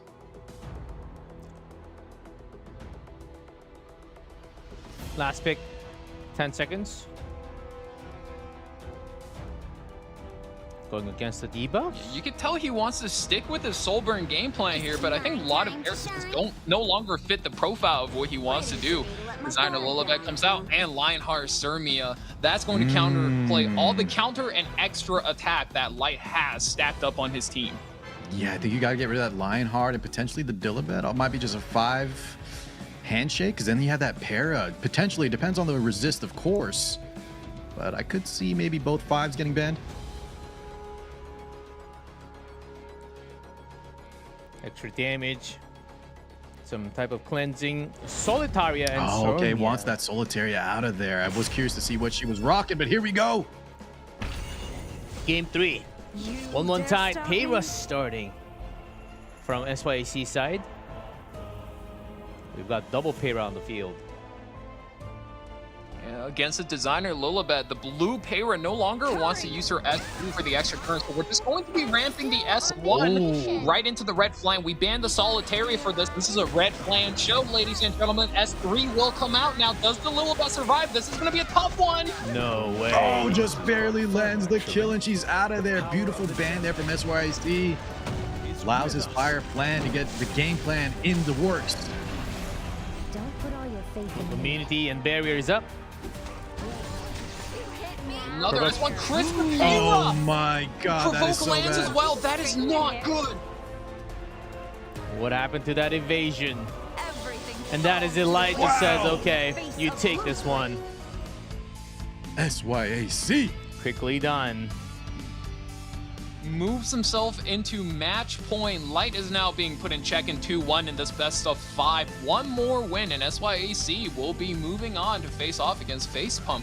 Man, what a game. We were just talking about how, you know, we saw the reversal of last set where the player goes up, then their opponent starts to create this narrative of a reverse sweep. And oh man, guys, if you're a global fan, do not let this be the way. Start cheering for him. Give the man your energy because he needs it. Yes, Yeah, he of course, certainly we're not biased at all, right, guys? Definitely we want Oh, I am SYAC biased. also to I'm come not through. even hiding However, send Light your spirit energy. Take my energy, man. I am biased. I'm not even trying to hide. The mask is off completely. I never had the mask on. Yes, sir. I never had the mask on. Not for a day. SYAC. We are rooting for Light, but man, SYAC G-Clef looking so good. They're that draft dominant. I think Light had some answers, but he's really showing that maybe SYAC did a little more homework. He's identifying in the draft phase here that he can kind of take advantage when it comes to speed. And Flan cannot be used in this round, in this upcoming round, because of a Lunatic format. But, oh man, Afternoon Soak Flan still hits very hard. It was also being used by Nero once today. So there's a lot of versatile units out there. Let's see, a lot of chat. Global Energy Ball, okay. We're collecting the energy. Send up some light over here if you can. But SYAC. Once again, guys, we're all professionals and we are unbiased. SYAC, both players looking very strong right now. Oh yeah, SYAC can just get away with this. Aram, C, Phantom Politis, banned out from SYAC amid Nakwal ban from Light. Yeah, Light wants to eliminate all possibilities of SYAC somehow making just a really aggressive play with these openers. And last match bans away the Requiem Roana in order to disarm the Peira, but SYAC still found the answer with that red flank. And this time we're gonna first pick a Mediator Kaweri. We really do not want to deal with any more of these dang debuffers. We need to lock them out. No better man for the job than the hand guy. Yeah, and an upgraded hand guy at that, Valky. Not only does he get rid of those pesky debuffs you're talking about, but he can also just delete units from the game files as well now. And this is where the match gets a little bit scary for Light. He just used the Solitaria last match, so she will be locked away. And now, without a focus holder, this Urban Shadow Shoe, we saw her go crazy once. She looks like she's postured to go nuts again. Scrolling through. Need some extra damage.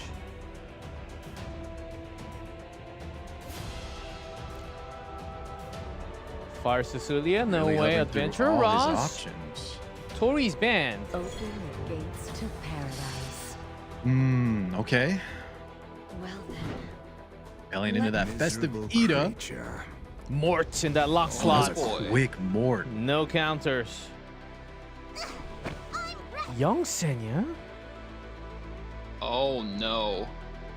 Oh, this is where the game gets a little bit scary. So many AoEs for Light with the Billion and with the Festive Ida, and now Chaos. oh, Okay. oh, he's going Little all reversal. in then.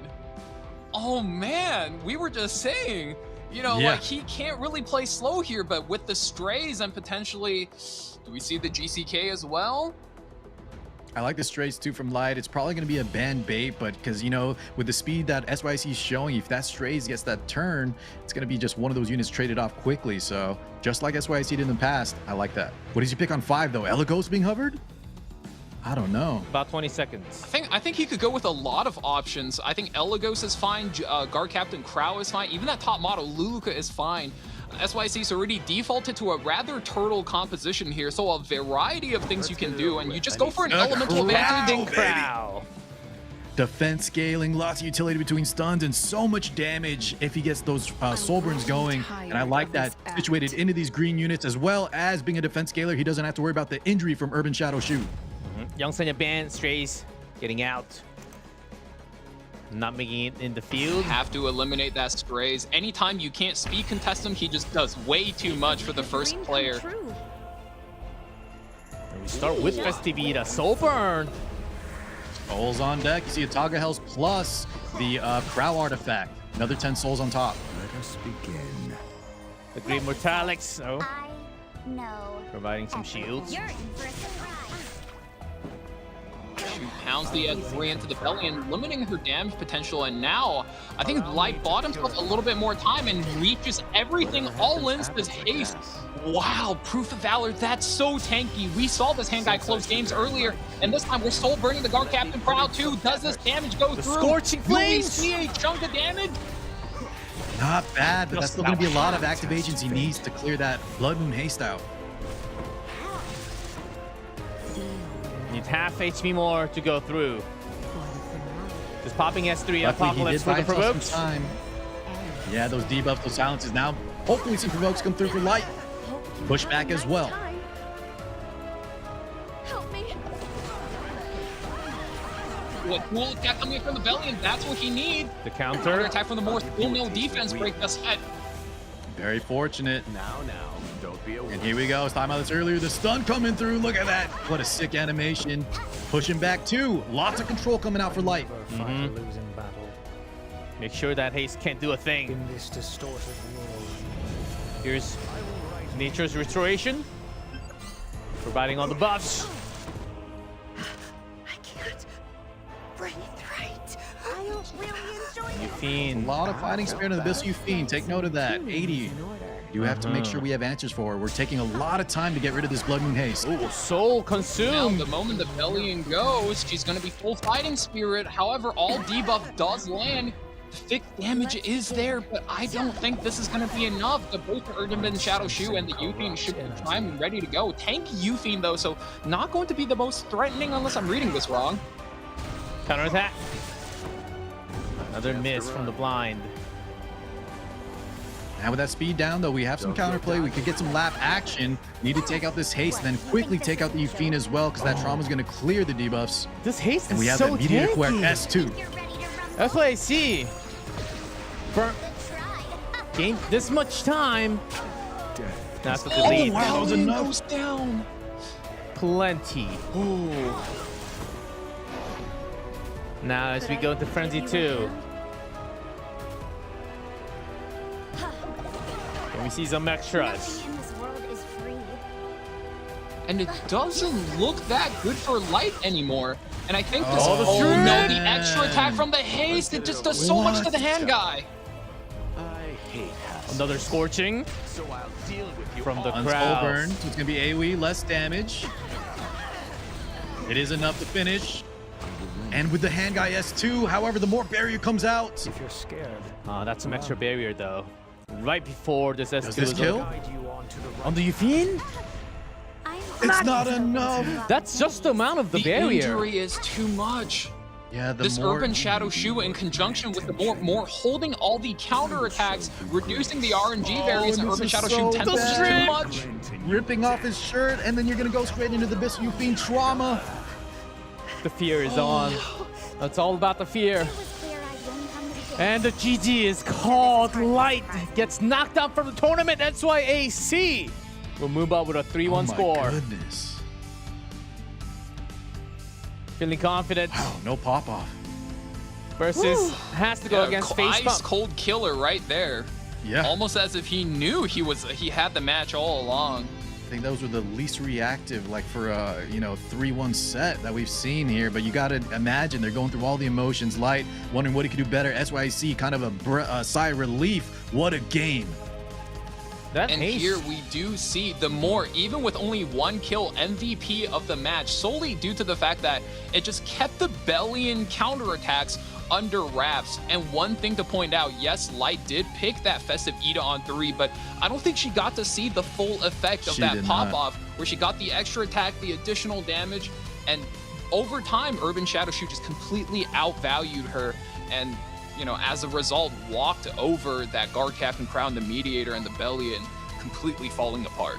Yeah, and the Blood Moon Haste, even though he didn't do much, the fact that he was on Proof of Valor and just took so many actions to get rid of Light, couldn't buy himself enough time while that Urban Shadow Shoe was ticking. The Mort Berries coming in clutch right at the right moment, and that Abyssal Yufine, the second answer he had ready, had just barely enough health to activate. Yeah, it almost seemed like Light was lacking damage when he had so much available. Here's the highlight between the two. Let's go over the rounds from the first, because SYAC has to play FacePump immediately after If you're scared, the Harsetti game. Light had a really good start to the best of 5. A little head Yeah, a scratch. bit of a head scratcher there in terms of turn order. I don't think he liked what he saw. And that was one of the few Oh, look cases at this! where we saw oh man! We know this hand guy could do damage, but third match, between the Blood Moon Haste being tanky and the shoe injuring everything, he really couldn't carry a game like that again. What a polar opposite. Maybe some false confidence that kind of bit Light in the rear end in the end there. However, in this first game, Light looking pretty good. SYC head scratching, down 0-1. Your final And then this is the knockwall start and the control with the binds on 2. But didn't bind the Bellion and the haste. We thought it was maybe okay. Maybe okay, but despite that, the knockwall power just kind of came through, controlling that Fenny. The Fenny counter pick was so ineffective here. And with those binds, with those defense breaks, everything came through, and all the damage from that Ida, knocking him out. And I think this match was a great example of that. Ida, whenever you can get her activated off of a counter attack, off of an opener AoE, she just completely takes over the match with her additional damage. But in cases where she is hiding itself and she's being shy all game, doesn't really have the same level of presence. Hurry! The Bazit extra fixed damage kept on Oh, and this was a stacking super too. quick one. The Fire Plan making it through and just having her run with it. Tillabek getting taken out. That was a counter pick for that blue para, but very, very quickly deleted. Oh, yes. Flan auto dual attacking. In the face of ruthless. The little clap. I missed that. Yeah. I didn't see that the first time around.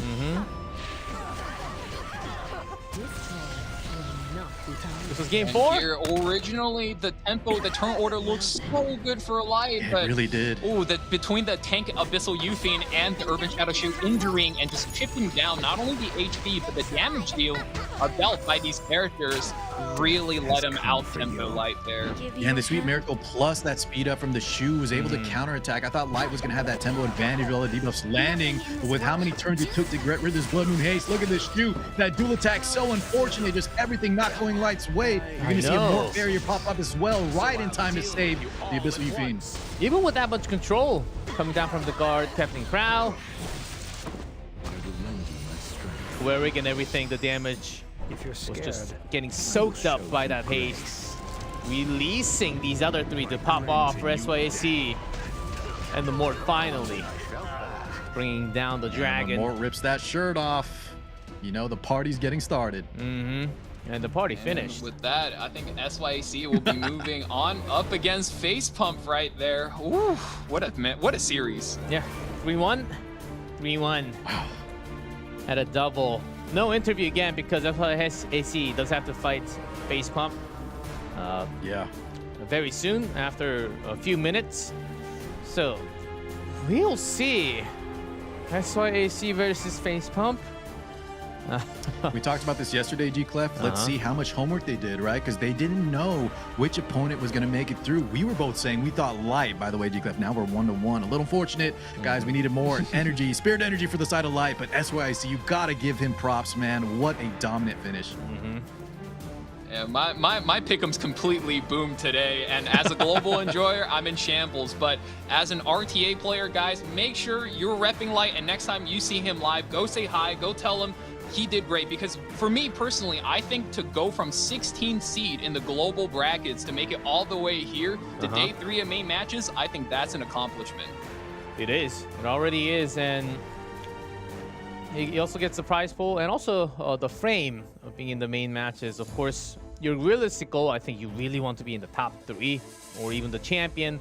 But sometimes things don't work out, and that is what it is. It does happen. And 3-1, 3-1 will be the final score of the lower bracket 2. But we don't finish there. We have one more match to go through. Lower bracket 3. So instead of 4 matches, it's 3 today. But keep that hype, keep that energy going, and just make sure to give some support for all the players, honestly, not just for the global players out there, for all the players playing in the tournament, and also all the content creators as well as Baki and Car6. So before we get ready for the last match of the day, we do have to take a break, and it won't be long. And it's right before we find out the third person making it to the offline Korean stage happening in 2 weeks. So we'll take a short one when we come back, the final match of the night.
welcome back everyone to E7WC 2025 lower bracket final match for today. Only one will remain. FacePump versus SYAC, the two winners of earlier today's matches. Let's see.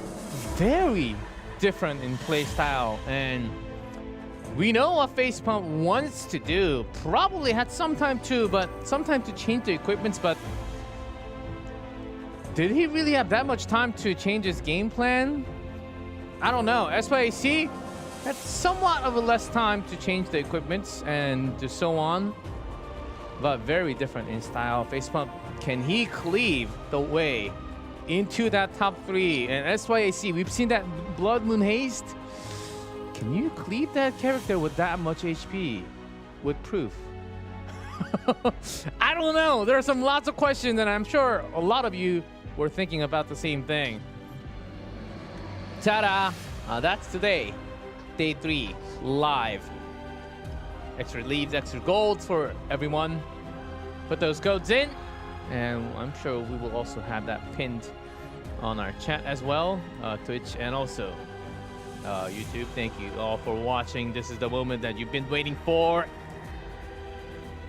Sadly, the global qualifiers are gone from the tournament, but you know, the tournament's gotta continue until we have the final champion, the winner. Thank you for the coupon code, day 3 live. And now, guys, I asked the question, what do you think are the chances out there? Car, do you think FacePump can just continue his style and cleave the way? Is it possible? I'll say this, G-Clef. After watching how SYAC kind of dismantled Light, one of my favorites to win it all, I think all bets are off the table. However, I don't think FacePump is even thinking about the number calculations. He's just got to play like he's been playing. I want to see a 3-0 cleave, a sweep from FacePump. Oh, okay, 3-0. We'll keep that in mind. Fuck you. What do you think is going to happen? Oh, I think I'm sort of reading this a little bit differently, because this is not the first time these guys have matched up against each other. The last time they matched up, it did not look good for FacePump. And like he said in that interview, G-Clef, it looked so bad that some of his support even left him. So I'm sure he's thirsty for blood, and he's ready to lock in, come back with a vengeance this time. 3-1 FacePump. 3-1 FacePump. Last time they went up against each other from the quarterfinals, it was actually match number 2. FacePump 0, SYAC 3 was the score. And the match that actually didn't look like FacePump at all was actually the match with the 3-0 victory for SYAC. Will that happen again? I don't think so. Well, it's been weeks away from it. Let's take a look at the player data first and talk about the players a little more.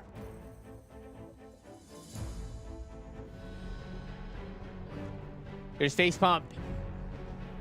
A little updated, a lot more Yufines, some Amid. But Kise, the Ice Kise was locked from the opponent Lilius, the Fire Lilius.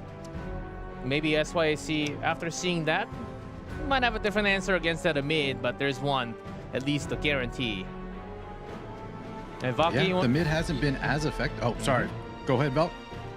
Yeah, I was gonna say, at this stage in the tournament, everybody kind of knows each other's hands. You know what cards your opponents are hiding. So for FacePump, even a meta strategy like this Omni Cleave that we saw has multiple ways of being dismantled, as long as you come prepared with the red Politis, with the red Lilius. So it's actually his backup strategies, that Briar, which I'm really intrigued about, and I'm so ready to see more of her and what FacePump planning on doing with her. Just whatever it is, don't let SYAC have that first turn against you, man. That's gonna be rough. Some speed tuning. Pretty sure they watched the other matches that happened tonight. And here's SYAC Car 6. Does he have the perfect tuning against FacePump tonight?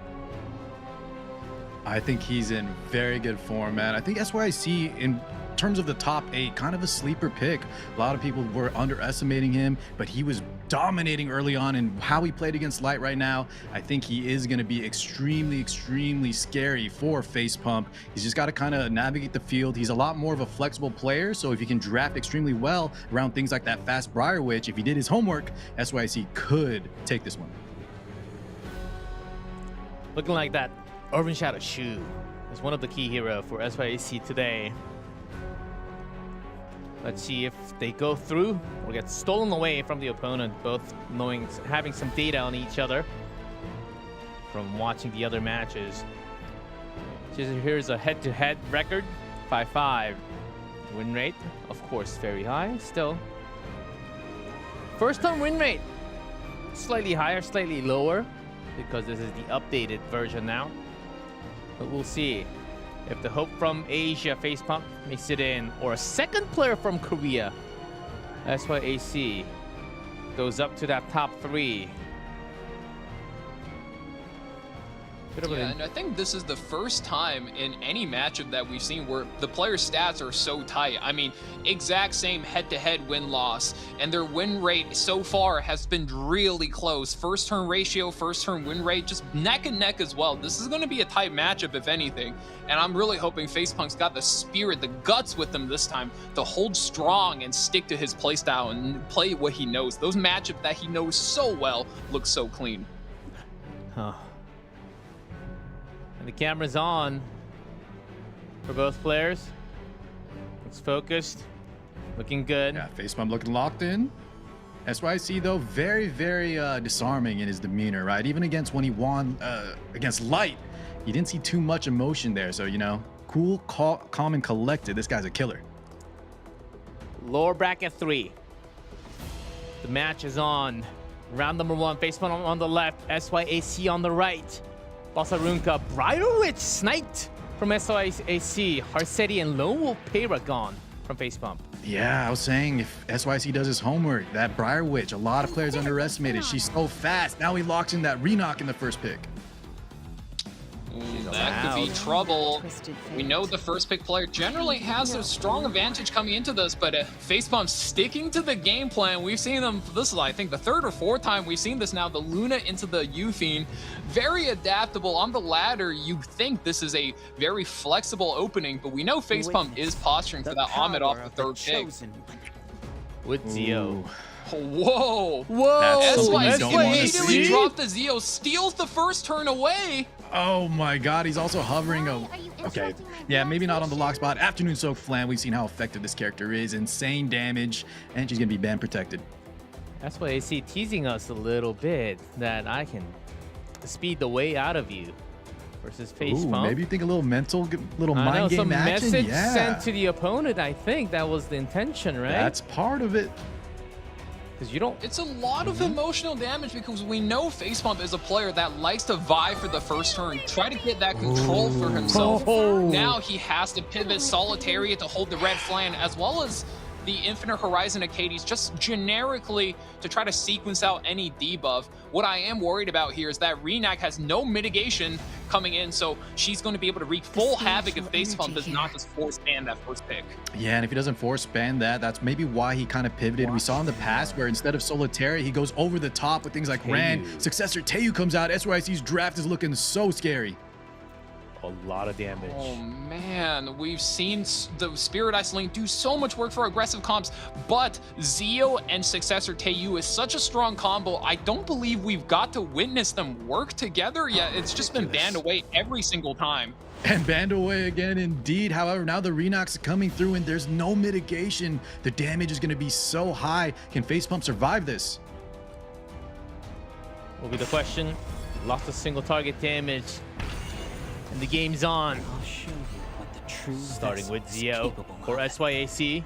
Way too fast. Our UI is broken. Way too fast for the bar. We don't even see anything. Oh no. It's Zio and then Renak. Aren't we? But we have, luckily we have the in-game bar on the left. Come on. What's even the Not to Standing worry, but away. this is what I am worried about Go for here. it. something?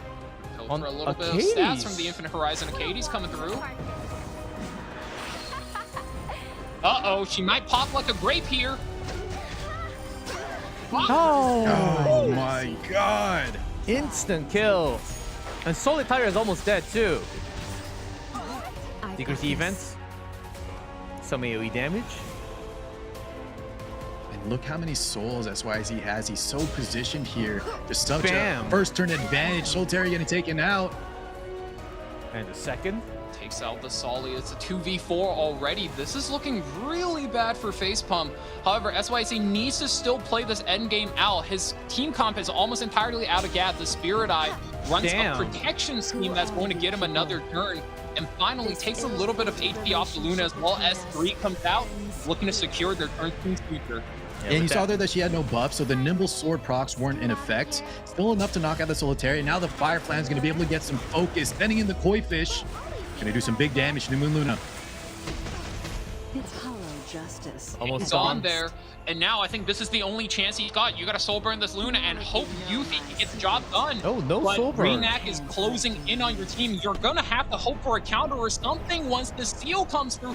Oh, resisted by the flank. He wanted to greed the souls for the Yuffie soul burn, but... Oh god, this is looking tough. Soulborn for on the Yuffie. Lands a hit though. Oh, look at Are you going to provide some entertainment? Can you? There's going to be a follow-up. Splash PFI? damage coming to the Yuffie. Not too much. No Fighting counter. Spirit is Last getting we saw this gained. Yuffie, she was Elber's Ritual Sword, which means no Holy Sacrifice. Now you can change gears between each set. What is this Yuffie now? We actually do not know. And she's getting focused now, but the Fire Plan with that attack break, she's hanging in there. Pilfer though, that's going to be a lot of stats lost for your hyper carry. You're right. Goodness. Stolen away Yep, and it's- counter Oh, she's knocked out. was there, but damage from the flan cannot be stopped. SYAC with the first win. FacePump had some different type of calculation. Did not end up working too well with the Luna. Between the pre-bans, G-Clef, the Zeo being in there, he had to pivot into a more defensive lineup, and we know that's not FacePump's MO. I'm now a little worried. I was having a lot of confidence he'd come out the gates, but SYC might have just done his due diligence, and he looked really, really good. SYC's draft here looks so clean. 1 kill for every single character. Even though it doesn't say 1 on the Renak, the additional damage killed the Infinite Horizon Acades, but I wouldn't count FacePump out just yet. That is one of those typical first match, first pick advantage you see with SYC being able to pick up the Renak and leveraging her to be able to take that quick win. Now that, you know, we're done with the first game, we're done with the first pick. If FacePump is indeed the stronger player, he'll be able to find a way to make a comeback. I'm sure of it. It's only one, but one step closer to that offline stage for SYAC. Looks very strong with Renak being open. It's not that common, but whenever she is allowed, I think she has an insane win rate, by the way. Yeah, Renak into Zeo is just pretty rough. You saw Zeo not doing too much in terms of speed since FacePump kind of pivoted out, but still the damage on that Solitaire just from the S3 alone, cuttering her in half, and then that lets the Renak both double dip onto that Acades and also landing that early kill in the Solitaire. And as you saw there, that last focus was needed, a one tap that Yuffie in the end. Renak 15 And times one played. of the really nasty things Renak enables you to do as a speed player is because she is green and all of the pilfer stats makes her tanky, she is a nightmare for a Miki to close out. So that is a cleave comp you can't even bring a Miki to. Very, very scary pick indeed. Glad she's out of the game. Now the game will look a bit more fair. Hallelujah. Assassin Sid, Ron, Amid. A lot of snipes. I like that. So with that Briar Witch taken out from SYC, FacePump also doing his homework. That Assassin Sid you saw busted out from SYC. He might still be having nightmares of that unit. Tori, first pick from FacePump. Very versatile. Uh-oh.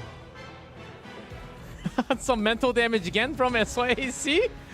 I like this. No, I think he's just the hovers. He said, I saw what Nero did with this unit. Don't even think about it. Hopefully, it's different Tenebria this is the time. pick. All right, let's do this. A Ross Steel. You take away the Ross from the Tori there, but I'm not sure I'm a big fan of Tenebria being picked up so early. But there you go. The Aram Litica FacePump just immediately floors the gas. We're getting in the car. That's the Oh, FacePump I speaking of getting know. in the car. Blue Payra. Melissa? SYAC is hovering over these he's interesting thinking units. about it. He's probably more so thinking about the Requiem Roana, if anything. But the real scary part is FacePump has the first pick now. He gets to dictate the terms of combat. I think Amiki is a much stronger pick. FacePump now, if he wants to race, he needs to swing out 2 speed imprints. In this case, still a little bit scary. 2 picks to pinch that Amiki. And Yeah, I Mort's like those final 2 picks there. for the counterattacks. Mort been very effective in this tournament. A Robin being hovered, I don't think so. Green Celine, instead Celine. we see this character has to be respected. Otherwise, she just destroys the lineup. And there you go, handshake on the 5. Mort getting banned on the left. And we go in. Don't need time for the imprints. Only by the will of the goddess. Lidica starting. Straight FacePump. race. Lidica does take first turn. That's the advantage. If you're the fastest player, you'll be able to cheat Sober. out a little bit of speed versus the other guy. Full burst immediately lands all 8 debuff. This is looking bad for SYAC. That's the big start, and that's the face pump return to form that he comes needs the to Rose. come back in this set. Who will stand against me? Oh. Already the Boss barrier barrier. activated. Mm-hmm. Not looking too good for SYAC. A lot of tempo. S3 now from that S2. That's Oh my GG. God, they yield immediately. Immediate win for FacePump. Oh, Wow.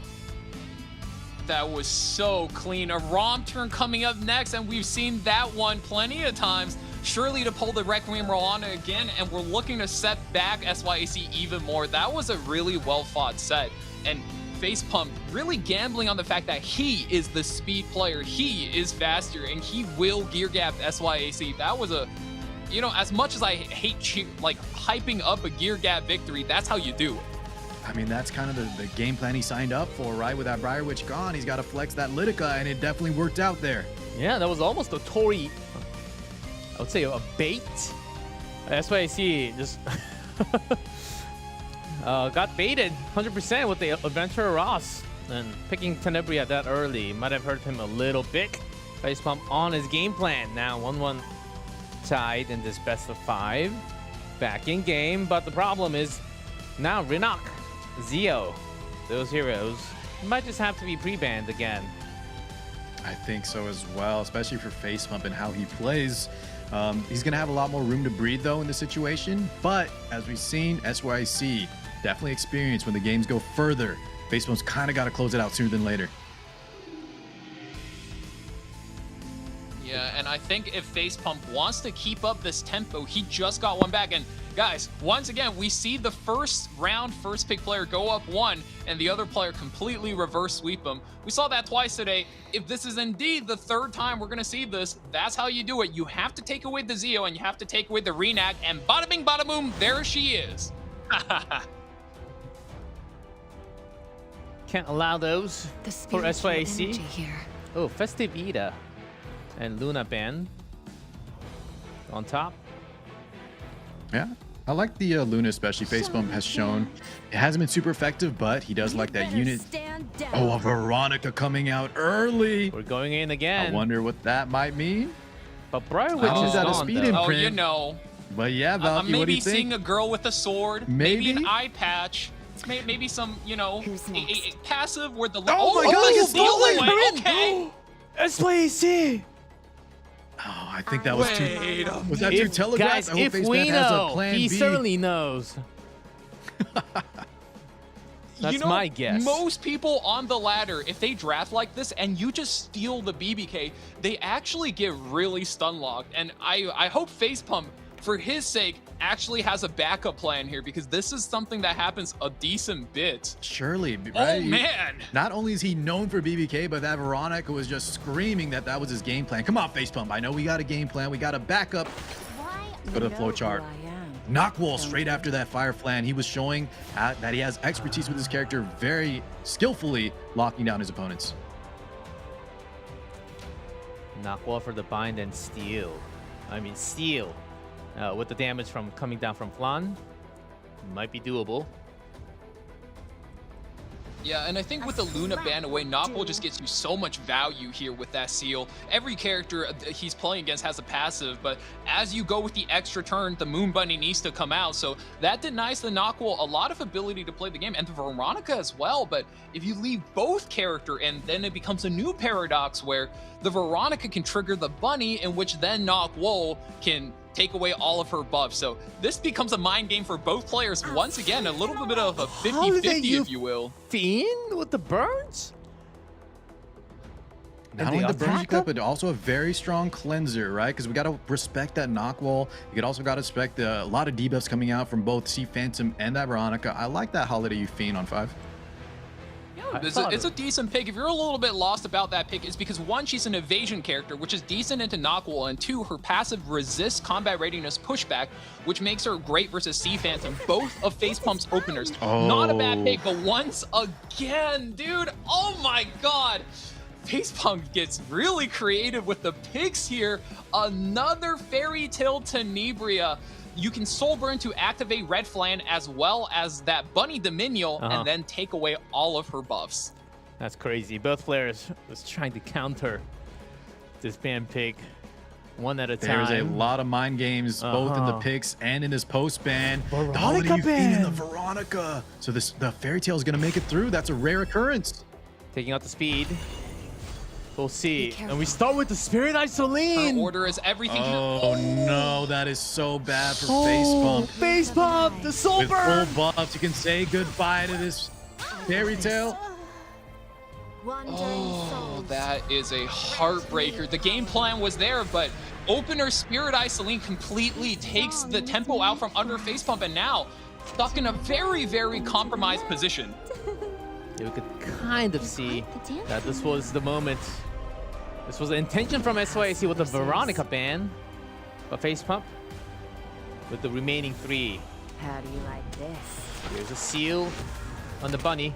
But I'm still on vacation. The Soul Burn. Fighting it. Yeah. Goes for the Soul Burn here. He's looking to actually take back command of the game now. Defense breaks, but Bunny steals the turn, cuts in by 4% ahead of the Sea Phantom. What is her artifact? Can she cleanse these debuffs? Bird's eye No, view. they Here we don't go. cleanse. Dragon Bright Senya now. Soul burning, a little extra damage on top. Who are we going into? This is where it could get scary, though, because this is also combat readiness pushing the Spirit Eye. Nockwell takes 10,000 10,000 damage to Spirit Eye next turn. And the Spirit Eye just has so many resources to work with. Scrolls on deck. Soul burn, extra turns. SYAC. PG is called. The speed cut. Oh, SYAC puts the series in check. 2 points ahead of 1 for FacePump. I think this is a really good reply. He just lost a match to Gear Gap solely out of principle of losing a race, and now he gets FacePump back with a surprise speed Spirit Eye Celine. Very well played from him. Yeah, very well played indeed. Not only that, but the steal on the BBK. I know it's telegraphed, but still, to pull that off against FacePump, you got to know he might have a backup plan. However, he just believed in the speed despite losing that speed battle in the previous game. Fairy Tale getting knocked out. I really, really like the way he lined up this trap. Oh, baits out the entire opening, steals the BBK, bans the Veronica, which is also the speed imprint, and somehow his first pick Spirit Eye Celine steals the match. That was beautiful. All 3 games in game, only a couple of turns, not that many, couple of exchanges, and funnily enough, Sea Phantom Politis and BBK didn't do a thing. And it was just a couple of turns, and then you kind of have a feeling, okay, this isn't going well, and you know that you should focus on the next game. That has been the decision from both coming out, but 2-1. SYAC just literally 1 step away from being in top 3. He's got to be feeling good here. Now all the pressure's on FacePump. Not only is his opponent putting him in check, he's got to get 2 games now, and he does have first pick. So as we've seen, when he has that first pick advantage, I think sometimes his drafts are in his favor. Ooh, and really strong target bans now. We're coming down to it. We're fighting for top 3, and these guys know exactly what to take away from each other. Oh. Very nice counter pickup there. The Fallen Cecilia. Not only is she just one of the best tanks, but a great pickup into Tori. And In case she gets those cascades, she has tons of mitigation against the fixed damage. Desert Drill Bazaar, both a tempo utility unit getting cleansed, but also just in case his opponent wants to take it, no barrier inversion against my Fallen Cecilia. FacePump. We had the Tori pick, and he actually came up with a win in the first match today. That was with the Festival. Yeah, FacePump's got to be a little careful. We saw a huge barrier inversion kill from Nero into things like this Tori, so hopefully he doesn't fall into that trap once again. Sure he won't. That was with the Blood Senya, but this time new Blood and Haste, and also Conqueror Lilius in the protection. And that is as consistent as a high value composition come. You got the Tori, which is a strong hyper carry if she's not hard counter. Blood Moon Haste, very good trade character, and Conqueror Lilius. I mean, look at how many openers are pre-banned. Conqueror Lilius being the only one left is still able to get FacePump so much value. He could slow this down and play a tanky composition, or use this Conqueror Lilius, get ahead of SYAC, and cleave him again. Sage Ball being locked in, that's another power pick at this phase in the draft. In the lock slot, not the most common place that Sage Ball to be picked. I will not give in to Oh, despair. Imperial Illinov was Sling available. Double Knights, maybe leaving FacePump without any room for a protection unit. There are some available options, but they're getting less and less.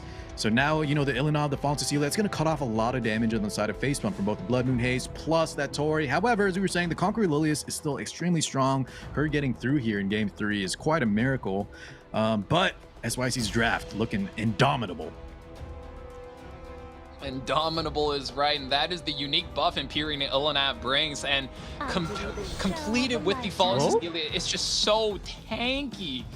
Requiem Roana being picked up, I think, is decently strong. She's going to be a nice disruptive pick, but the signature damage that we see from her, I don't think you'll be able to see much of that through the Fallen Cecilia, through Imperial Illinov, just so many things able to hold back all of the output she has. Yeah, and you also have that Sage Ball, right? Not only does he do damage, but his original job was an interrupt unit. And now we have that Conqueror Lilius plus that Hua Young. Oh my god, a Wukong! We saw this in the qualifiers. Ooh, Last time Wukong was, I really believe, sticking to his guns here with this aggro comp, but might be a little bit cooked. There's so many bait units to ban. There's the Wukong, there's the Empyrean, and Empyrean finally gets removed. Tori gone. The damage from Tori will be So the Lilius, gone. So Hua yeah, the Young. Lilius Hua combo made it through, but I think SYC has a game plan, believing in his tempo, his speed. Let's see what happens. I'll make you taste Let's go. Game number despair. 4. Conquer Lilius with the starting turn. Fear death. Seizing victory is seizing defeat. S3 for the Vigors up. Try this on for size. And the Hua Young Vigor combo. attack buff. We need to see this damage come through. 17k. I'll take your life. Pretty good.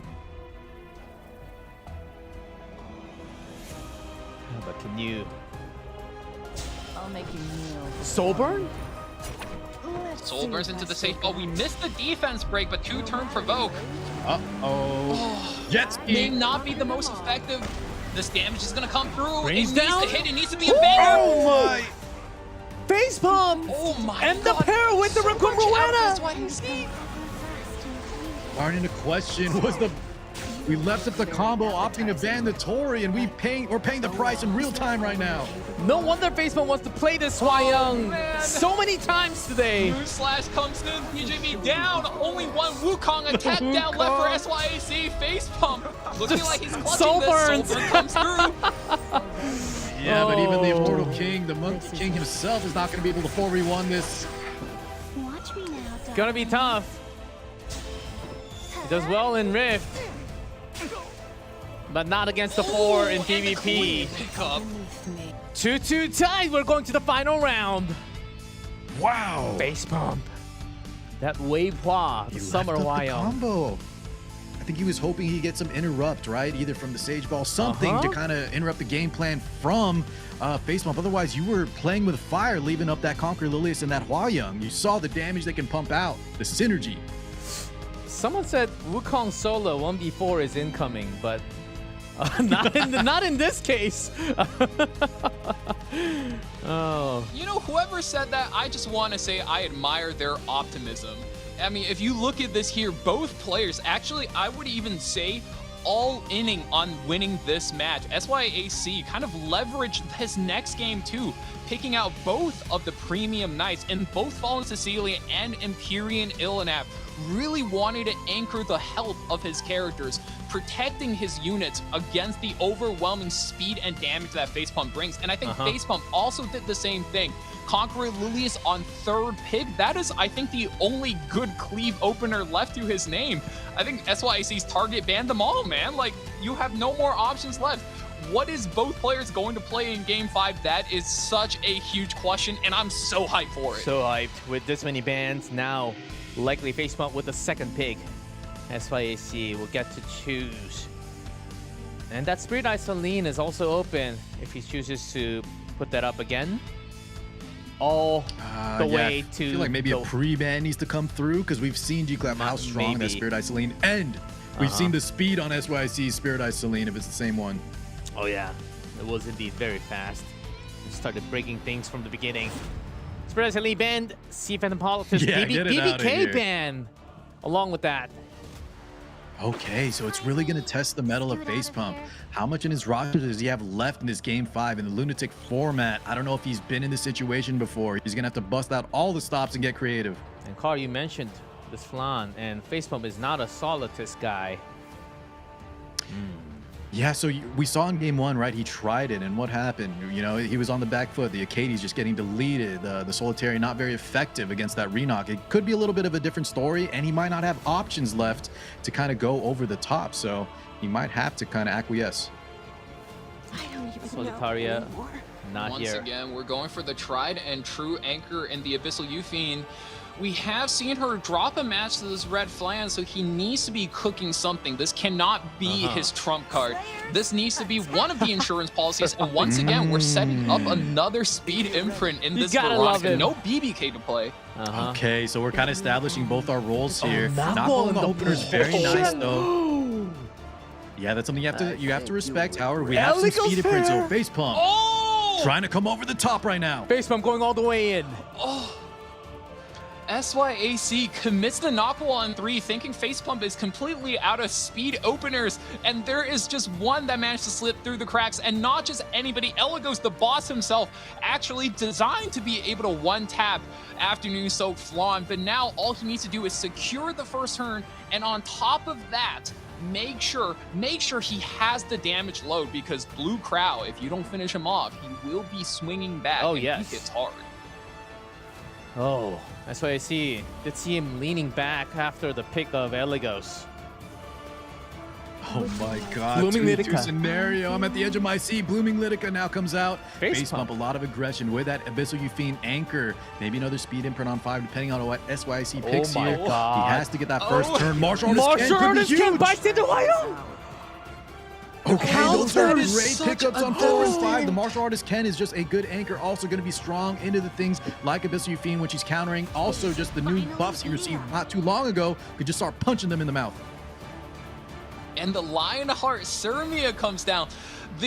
Wow, both players are drafting at the peak of their game. They're playing so well. Martial Artist Ken recently buffed specifically to counter the Veronica and Elagos combo.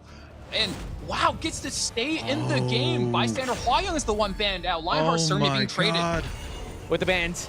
Final round, 2-2 tied. Elagos with the start. FacePump. SYAC, who's going to be the winner? We'll find out. Elagos does get that first There's turn. the bang. What he needed. I don't want to Full do this. Resistance! No damage dealt! Knockball actually cuts the turn. That is so FacePump! bad for FacePump. He's holding He can't it. believe FacePump it! head in the air. He can't believe that just happened! Encounter me. Yeah, he needed Needed that those initiative. debuffs, and the flan resisted both. Oh, disaster! Know who I am. And the ritual. Bind 2, no counters. No sword Every counter. single character Binds on. reset here for FacePump. Oh no. Yeah, you see him leaning back here. Look what he's fighting. A blue crowd shield. protecting a martial artist Ken, and you lost that initiative on the Elagos that you needed. Full steals, full bind. There's a stun, though. Gets a stun though. Okay. There's a start. Any counterplay? Oh, a miss. Oh, it's not good though. Koi Fish is here, and all of his characters are flushed out of stealth. Defense break, Elga's gone. S3 takes out the Eligos. No briefcase this game. This is looking still very, very bad for FacePump. Some damage from Yufine. Yeah, push back, defense up for his team. SYC needs to kind of just weather this storm, whatever FacePump has left in the tank, and it's not much. My heart is pounding. And this Ludica, without that much debuff on the other side. Another stun. Okay, she's putting in the another work though. stun. She's not giving up. The stun on the Ken was huge Hold to allow up. that Abyssal Yufine unharassed, and now you have the Veronica S3 coming out. This needs to hit. If this hits, bomb it's is huge. there. Bombs and The defense pair. break. It's not over for FacePump. Attack. Hold up, everyone. Explosion. Why are you interrupting my relaxation? We go. Brain game, she's gonna get some more focus. Gonna be some decent damage. What's that? FacePump's team, not the tankiest. Goddess? But this blooming Lidica is trying her heart out. Oh, knock wall. Oh, and we finally get the S3. There's going to be a lot of damage onto a red unit, though. However, a miss. Oh. Painful, but the soul They burn. use in soul burn. Okay, damage is there. Got the full. Knockwall has S2 again. Not enough to close, but both Crow and Ken are stunned. They effectively can't close out the game. This is still anybody's game. If Yufine gets another turn, I think FacePump is back in it. This is so close. Veronica cleaned out. Attack from the flank. Take out the Veronica. FacePump, who do you go for? Oh my god! Can you land another? That's a miss. Wow! Double miss. He was getting good with the stuns, but yeah, the 50-50s, also the misses on the flank. Another crane game comes through. More focus. Who I am. Skill nose gone, but Knockwall alive with 973. It is the time for penance. Oh, FacePump is the one that needs to 15% now. I don't want Oh, the bind. No, and the ultimate gets reset. The counter didn't happen. Oh no, FacePump and his locked. one answer That is knock getting wall. locked out. Another stun he needs on the crowd, no doesn't stun. land. Doesn't look good for FacePump. Okay, no souls. Is But the enough to kill damage the is Ken? enough. Hold up. Oh my god, the kills crowd us. ultimately dead. 745. Siegfried is about to come in. The skill 3 is gonna hurt so bad. This is gonna do so much. Okay, SYC. Let's see how long you can endure. This is the moment. The run is there on your feet. Most definitely dead. 29K. 29K, there's no surviving that. And the follow-up on the flan. Doesn't have S3. Is this crane game enough to finish? And no holy sack to bring him back in. Oh, what a heartbreaker. Needs a Lydica's stun, trying her needs a hardest. last. Stuns The stun is here, but a turn too late. Another stun. But the against the now flan. Shirley with S3. That is it. Oh my god, what a heartbreaker. FacePump almost brought it back from the depths of oblivion. And GG, SYAC will be the winner in top 3. Coming to Korea in the next 2 weeks. And finally, Oh, we there's the said he pop. was a stone cold killer all day. Yeah, and now you know? that he's top 3, finally gets the pop I off, respect shows his that. name. Hold it And in a little until the fist bump to victory go. is The in pump. hand. You see the pop off. SYC, the fist pump. Oh man, what a game.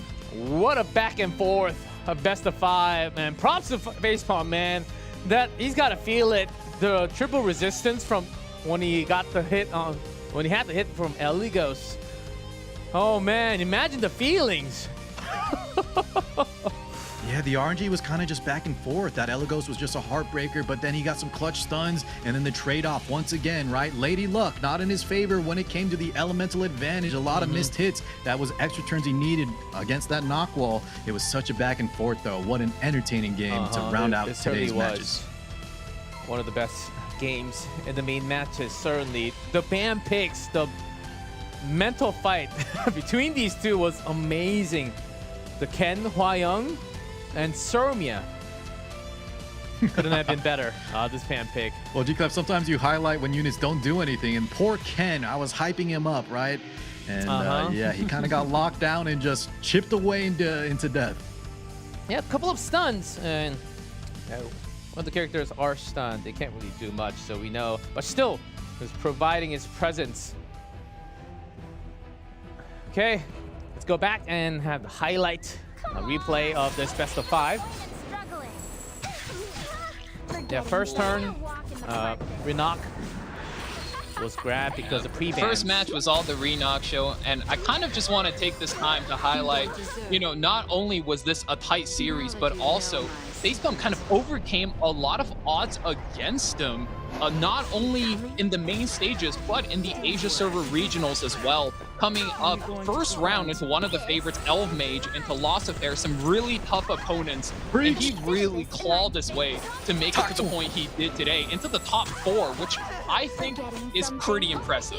Valky, tell him, guys, if any fans are leaving FacePump because he lost here, you're not a true fan because he put on a show for all of us. Oh man, This really was a come-up season for the guy. I mean, within the same week, he qualifies for the World Championships as well as ends Legend for the first time. This is honestly an accomplishment for FacePump as a player. I'm super happy for him, and I think top 4 is no slouch at the finish. make sure to support all the players, all the content creators. Epic 7, guys. Put him in a good word that this was really worth a well-fought battle all the way until the end. In the blink of an eye. Yeah, 100% G-Clef. This spirit, And let's not talk only about FacePump, because look at this SYAC guy, man. He pulled out all the stops, stealing that Bloodblade Corinne, and he just kind of made FacePump look a fool right now and just dominating him. Oh man, he also had some amazing picks. BBK Steel, the back-to-back Tory Band, Wukong. But guess what? Conquer Lilius with the Hwayong. They go. Yeah, a little bit of a facepalm off that draft there, and I'm honestly kind of surprised he let the Argent Waves Hwayong through with the Conqueror Lilius. That's one of the most deadly combos known to man. When you can give that Hwayong the vigor buff. Misses the defense break here as well, but doesn't matter. This kick is going to come through and it does 60,000 damage. You know what? I am glad SYC let it through, because you never see that combo make it through the ban phase. Yeah. Oh, and the final game. Very, very close. Oh my God, guys. Yeah, and FacePump's also game plan here. Also, actually, You just have to believe that this was a resistance afternoon so flan. Anything else, and it's just not good for your mental health. Look at the facepalm right there. The facepalm into the facepalm. even SYC is like, what? No. Huh? Production, good job, man. There's a lot of reactions I missed because we're commentating. Love it. Oh, even SYAC. Yeah. And look at FacePump delivering us one of the best game 5s. Yeah, actually. Even with that terrible start, man, he didn't give up. Trying to deliver the FacePump back to SYAC, and it was so close, down to the wire. Yeah, the entire day of Nakwal actually coming to clutch in the games that she was used. Still very effectful in the meta right now if you can have the perfect moments. And the crowd with no HP will burn through anything. Vacation. Oh man. The moment. That crowd honestly put in so much work there. The extra bulk on the afternoon so flaunt, denying the offer you can't refuse push. Time. And look at him right there, popping off finally after one whole day of grinding. And congratulations, SYAC. You're in the top 3 after defeating 2 best of 5. How do you feel at the moment? SYAC 선수 승리를 오늘 2번이나 이렇게 하게 됐는데 지금 기분이 어떠신가요? SYAC 选手，恭喜您今天获胜了我们的最后2次比赛，晋级总决赛。请问您现在的心情如何呢？现在非常的紧张激动啊，非常的高兴。 지금 매우 아직도 긴장되지만 매우 기쁘고 신난 상태입니다. I'm actually still nervous at the moment. I'm very happy and also feels really good to come out with a win. And the next FacePump, you defeated him with a 3-0 early on last week, but today was not so easy. What did you think about your opponent that you just had? The FacePump 선수 상대로 저번엔 3대0을 가져갔지만 오늘 쉽지 않았습니다. 오늘 경기 FacePump 선수랑 한 경기에 대해서 어떻게 생각하셨나요? 좀 쉽지 않았나요? 其实你在本赛8强的时候，他就是你的首个对手，当时你以3-0完胜。但是今天，其实比赛有一些不是很简单。请问你对今天的比赛有什么看法呢？首先我跟 FacePump 这边选手虽然就打了8把吧，但是我感觉我们两个好像是很熟悉彼此的老朋友一样，真是非常的有一种竞技的魅力在里面，真的感觉非常的刺激舒服。这时候输赢已经不重要了，重要的是我们两个人这个战斗的过程。然后呢，为什么今天打 FacePump 不顺呢？因为他上一把打风间琉璃的时候，他的异兽是暗飞啊，但是下一把他很鸡贼的换成了这个火攻，所以我一时在 BB 上被他抓到了破绽啊，产生了误判。 네, 사실 페이스펌 선수와 8번의 경기밖에 하지 않았습니다. 하지만 자주 봐서 그런지 굉장히 친구 같은 이런 친근한 느낌이 있었고요. 사실 오늘 전체적인 게임은 아주 재밌고 아주 설레는 마음으로 했던 것 같습니다. 이기고 지고를 떠나서 과정을 즐겼던 것 같습니다. 오늘의 경기에 대해서는 페이스펌프 선수는 네로 선수랑 경기할 때랑 또 다른 전술을 가져갔기 때문에 저는 여기에서 벤픽에 고를 때 실수가 조금 있었던 것 같습니다. So I did play against him more than about 8 times. So I do feel a little friendship actually against FacePump, even if I play against him. And every game was actually a very entertaining and exciting mindset going in against him. And regardless of win or loss, it was actually a very heart-pumping battle against him, and I really liked it. Even with the earlier battle of FacePump versus Nero, I saw what he was able to do. And in terms of studying the ban picks, I think I had some mistakes made in this best of 5, but still I was able to come out with a win. So, big respect to your opponent as well. So now you're in top 3. Coming to Korea and having for the offline stage. So have you ever been to Korea, first of all? And what's one of the most highly expected moments when you visit Korea in the next weeks? 이제 2주 뒤에 한국 오프라인 무대에서 이렇게 경기를 하게 됩니다. 네, 한국을 방문해 본 적이 있나요? 그리고 어떤 점이 가장 기대되는 게 있을까요? 那么2周后你将登上韩国线下的舞台。那么请问你以前来过韩国吗？这次最期待的是什么呢？我将是第一次前往韩国，我要起飞喽！ 저는 이번에 한국을 처음 가게 될 텐데 매우 신납니다. So it's my first time in Korea, so I'm very excited. The answer from SYAC, you can feel the energy coming down from him. And another one now on the other side, though, from the upper bracket. There's Go Myung-mi and there's Xiao. Which player would you rather face against and you want them to come down to the lower bracket? 그리고 일단 반대쪽 승자조에서는 고명미 선수 그리고 샤오 선수가 승자조에서 기다리고 있습니다. 어떤 선수가 내려와서 SYAC 선수랑 붙었으면 좋겠나요?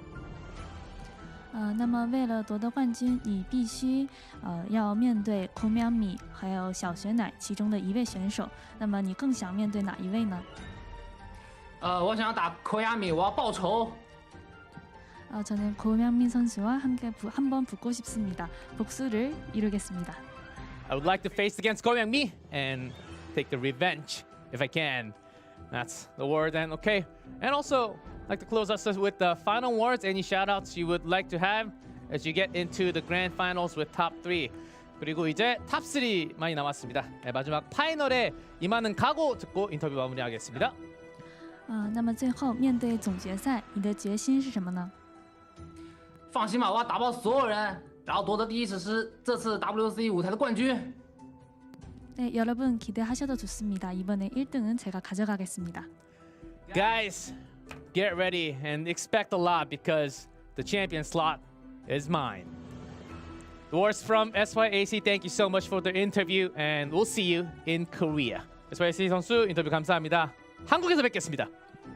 好，谢谢您。那我们在韩国见。拜拜。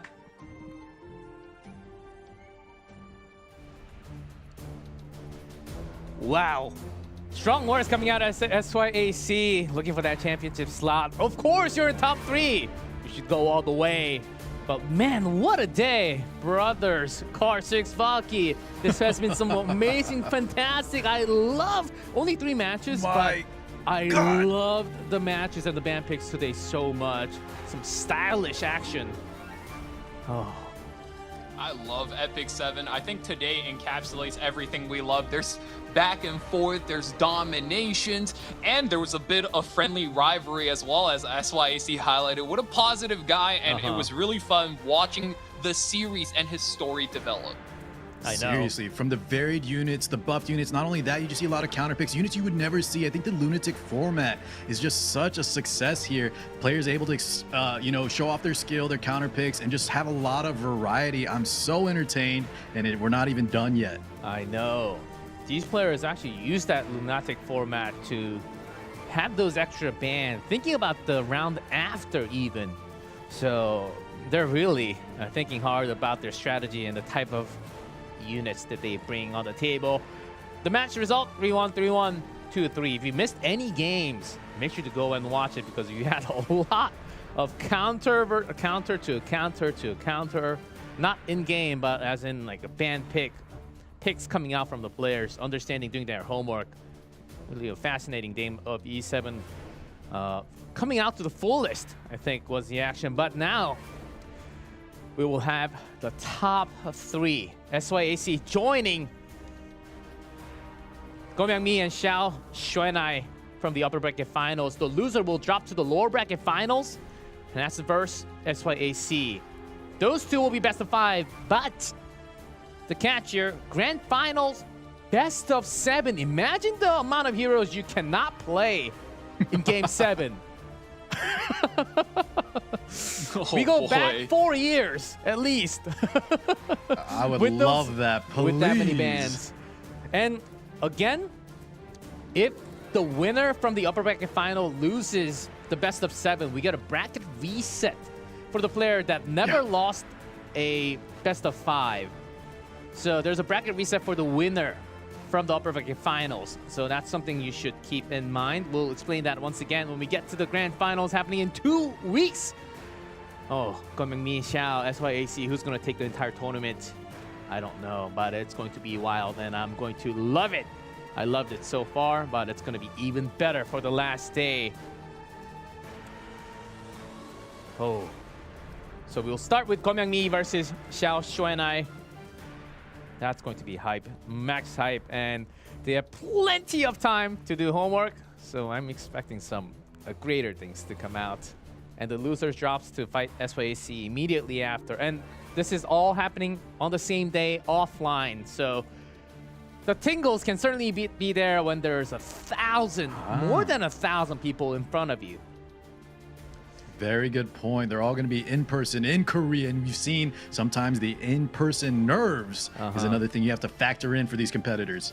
I know. Gomyangmi kind of had that panic last year. So we'll see if that comes out again. Hopefully not this time. But it is what it is. Offline, the nerves are going to be extra level. It's very different compared to the online. Their energy is there. People are there in front of you. You're on the stage. Sometimes you're just a tunnel vision, short-sighted in terms of what you can do.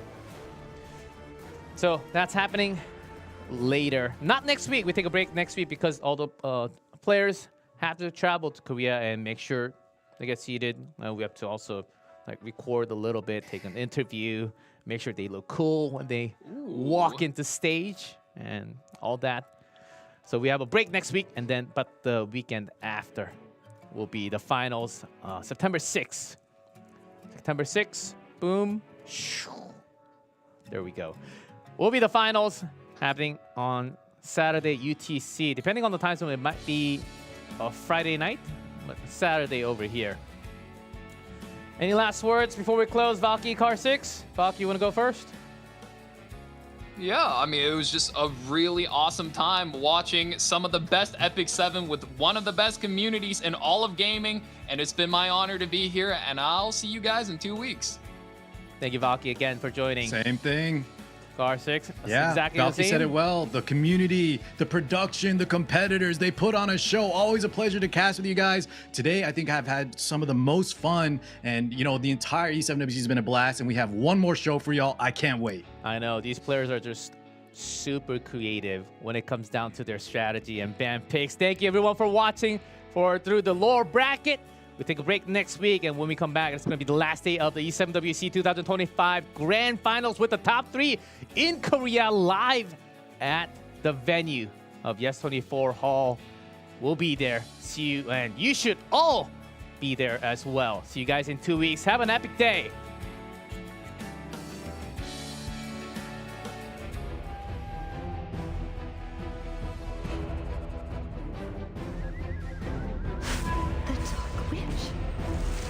She's mocking me.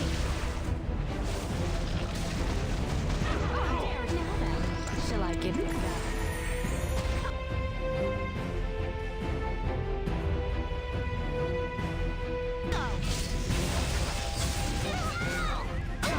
Victory is with. Should I show you my secret weapon? It's not my fault if you get hurt. Spiritual.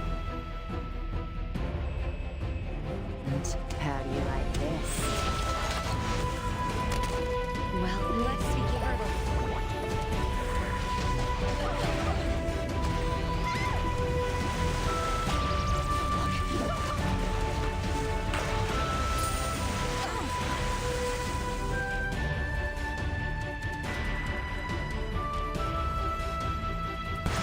Doesn't your heart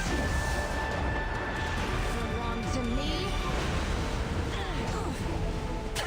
I meet your demise.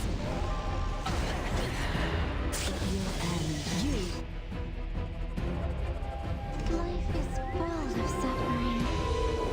Let this be your paradise. If you're scared, run. It is my job to restore balance. You cannot change what is already decided. Still, that's...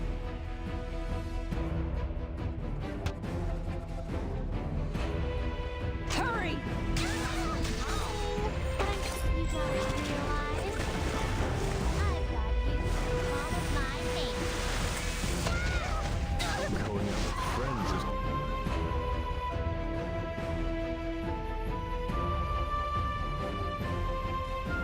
Get rid of them. It's unfortunate, but you need to disappear.